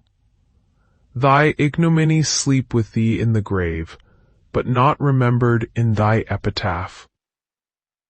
He spieth Falstaff on the ground. What old acquaintance could not all this flesh keep in a little life? Poor Jack, farewell. I could have better spared a better man. Oh, I should have a heavy miss of thee, if I were much in love with vanity. Death hath not struck so fat a deer today, though many dearer in this bloody fray. Embowelled will I see thee by and by, till then in blood by noble Percy lie. He exits. Falstaff riseth up. Embowelled? If thou embowel me today, I'll give you leave to powder me and eat me too tomorrow. 'Sblood, 'twas time to counterfeit, or that hot termagant Scot had paid me Scot and lot too. Counterfeit? I lie. I am no counterfeit. To die is to be a counterfeit, for he is but the counterfeit of a man who hath not the life of a man. But to counterfeit dying when a man thereby liveth is to be no counterfeit, but the true and perfect image of life indeed. A better part of valor is discretion, in the which better part I have saved my life. Zounds, I am afraid of this gunpowder Percy, though he be dead. How if he should counterfeit too, and rise? By my faith, I am afraid he would prove the better counterfeit. Therefore I'll make him sure. Yeah, and I'll swear I killed him. Why may not he rise as well as I? Nothing confutes me but eyes, and nobody sees me. Therefore, sirrah, stabbing him, with a new wound in your thigh, come you along with me. He takes up Hotspur on his back. Enter Prince and John of Lancaster. Come, brother John, full bravely hast thou fleshed thy maiden sword. But soft, whom have we here? Did you not tell me this fat man was dead? I did, I saw him dead, breathless and bleeding on the ground. Art thou alive? Or is it fantasy that plays upon our eyesight? I prithee, speak. We will not trust our eyes without our ears. Thou art not what thou seemst. No, that's certain. I am not a double man, but if I be not Jack Falstaff, then am I a Jack. There is Percy. If your father will do me any honor, so. If not, let him kill the next Percy himself. I look to be either Earl or Duke, I can assure you. Why, Percy, I killed myself, and saw thee dead. Didst thou? Lord, Lord, how this world is given to lying. I grudge you, I was down and out of breath, and so was he. But we rose both at an instant, and fought a long hour by Shrewsbury clock. If I may be believed, so. If not, let them that should reward valor bear the sin upon their own heads. I'll take it upon my death. I gave him this wound in the thigh. If the man were alive and would deny it, zounds, I would make him eat a piece of my sword. This is the strangest tale that ever I heard. This is the strangest fellow, brother John. Come bring your luggage nobly on your back. For my part, if a lie may do thee grace, I'll gild it with the happiest terms I have. A retreat is sounded.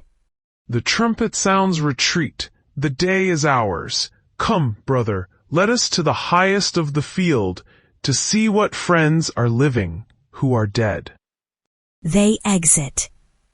I'll follow, as they say, for reward. He that rewards me, God reward him. If I do grow great, I'll grow less, for I'll purge and leave sack, and live cleanly as a nobleman should do. He exits carrying Hotspur's body. The trumpets sound. Enter the King, Prince of Wales, Lord John of Lancaster, Earl of Westmoreland, with Worcester and Vernon prisoners and soldiers. Us ever did rebellion find rebuke. Ill-spirited Worcester, did not we send grace, pardon, and terms of love to all of you? And wouldst thou turn our offers contrary, misuse the tenor of thy kinsman's trust? 3 knights upon our party slain today, a noble earl, and many a creature else had been alive this hour, if, like a Christian, thou hadst truly borne betwixt our armies true intelligence. What I have done my safety urged me to, and I embrace this fortune patiently, since not to be avoided it falls on me. Bear Worcester to the death, and Vernon too. Other offenders we will pause upon. Worcester and Vernon exit under guard. How goes the field? A noble Scot, Lord Douglas, when he saw the fortune of the day, quite turned from him, the noble Percy slain, and all his men, upon the foot of fear, fled with the rest, and, falling from a hill, he was so bruised that the pursuers took him. At my tent the Douglas is, and I beseech your grace I may dispose of him. With all my heart. Then, brother John of Lancaster, to you, This honourable bounty shall belong. Go to the Douglas and deliver him, up to his pleasure, ransomless and free. His valours shone upon our crests today have taught us how to cherish such high deeds, even in the bosom of our adversaries. I thank your grace for this high courtesy, which I shall give away immediately. Then this remains, that we divide our power. You, son John, and my cousin Westmoreland, towards York shall bend you with your dearest speed to meet Northumberland and the prelate's group, who, as we hear, are busily in arms. Myself and you, son Harry, will towards Wales to fight with Glendower and the Earl of March. Rebellion in this land shall lose his sway, meeting the check of such another day.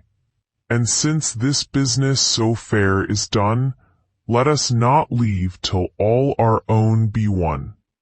They exit.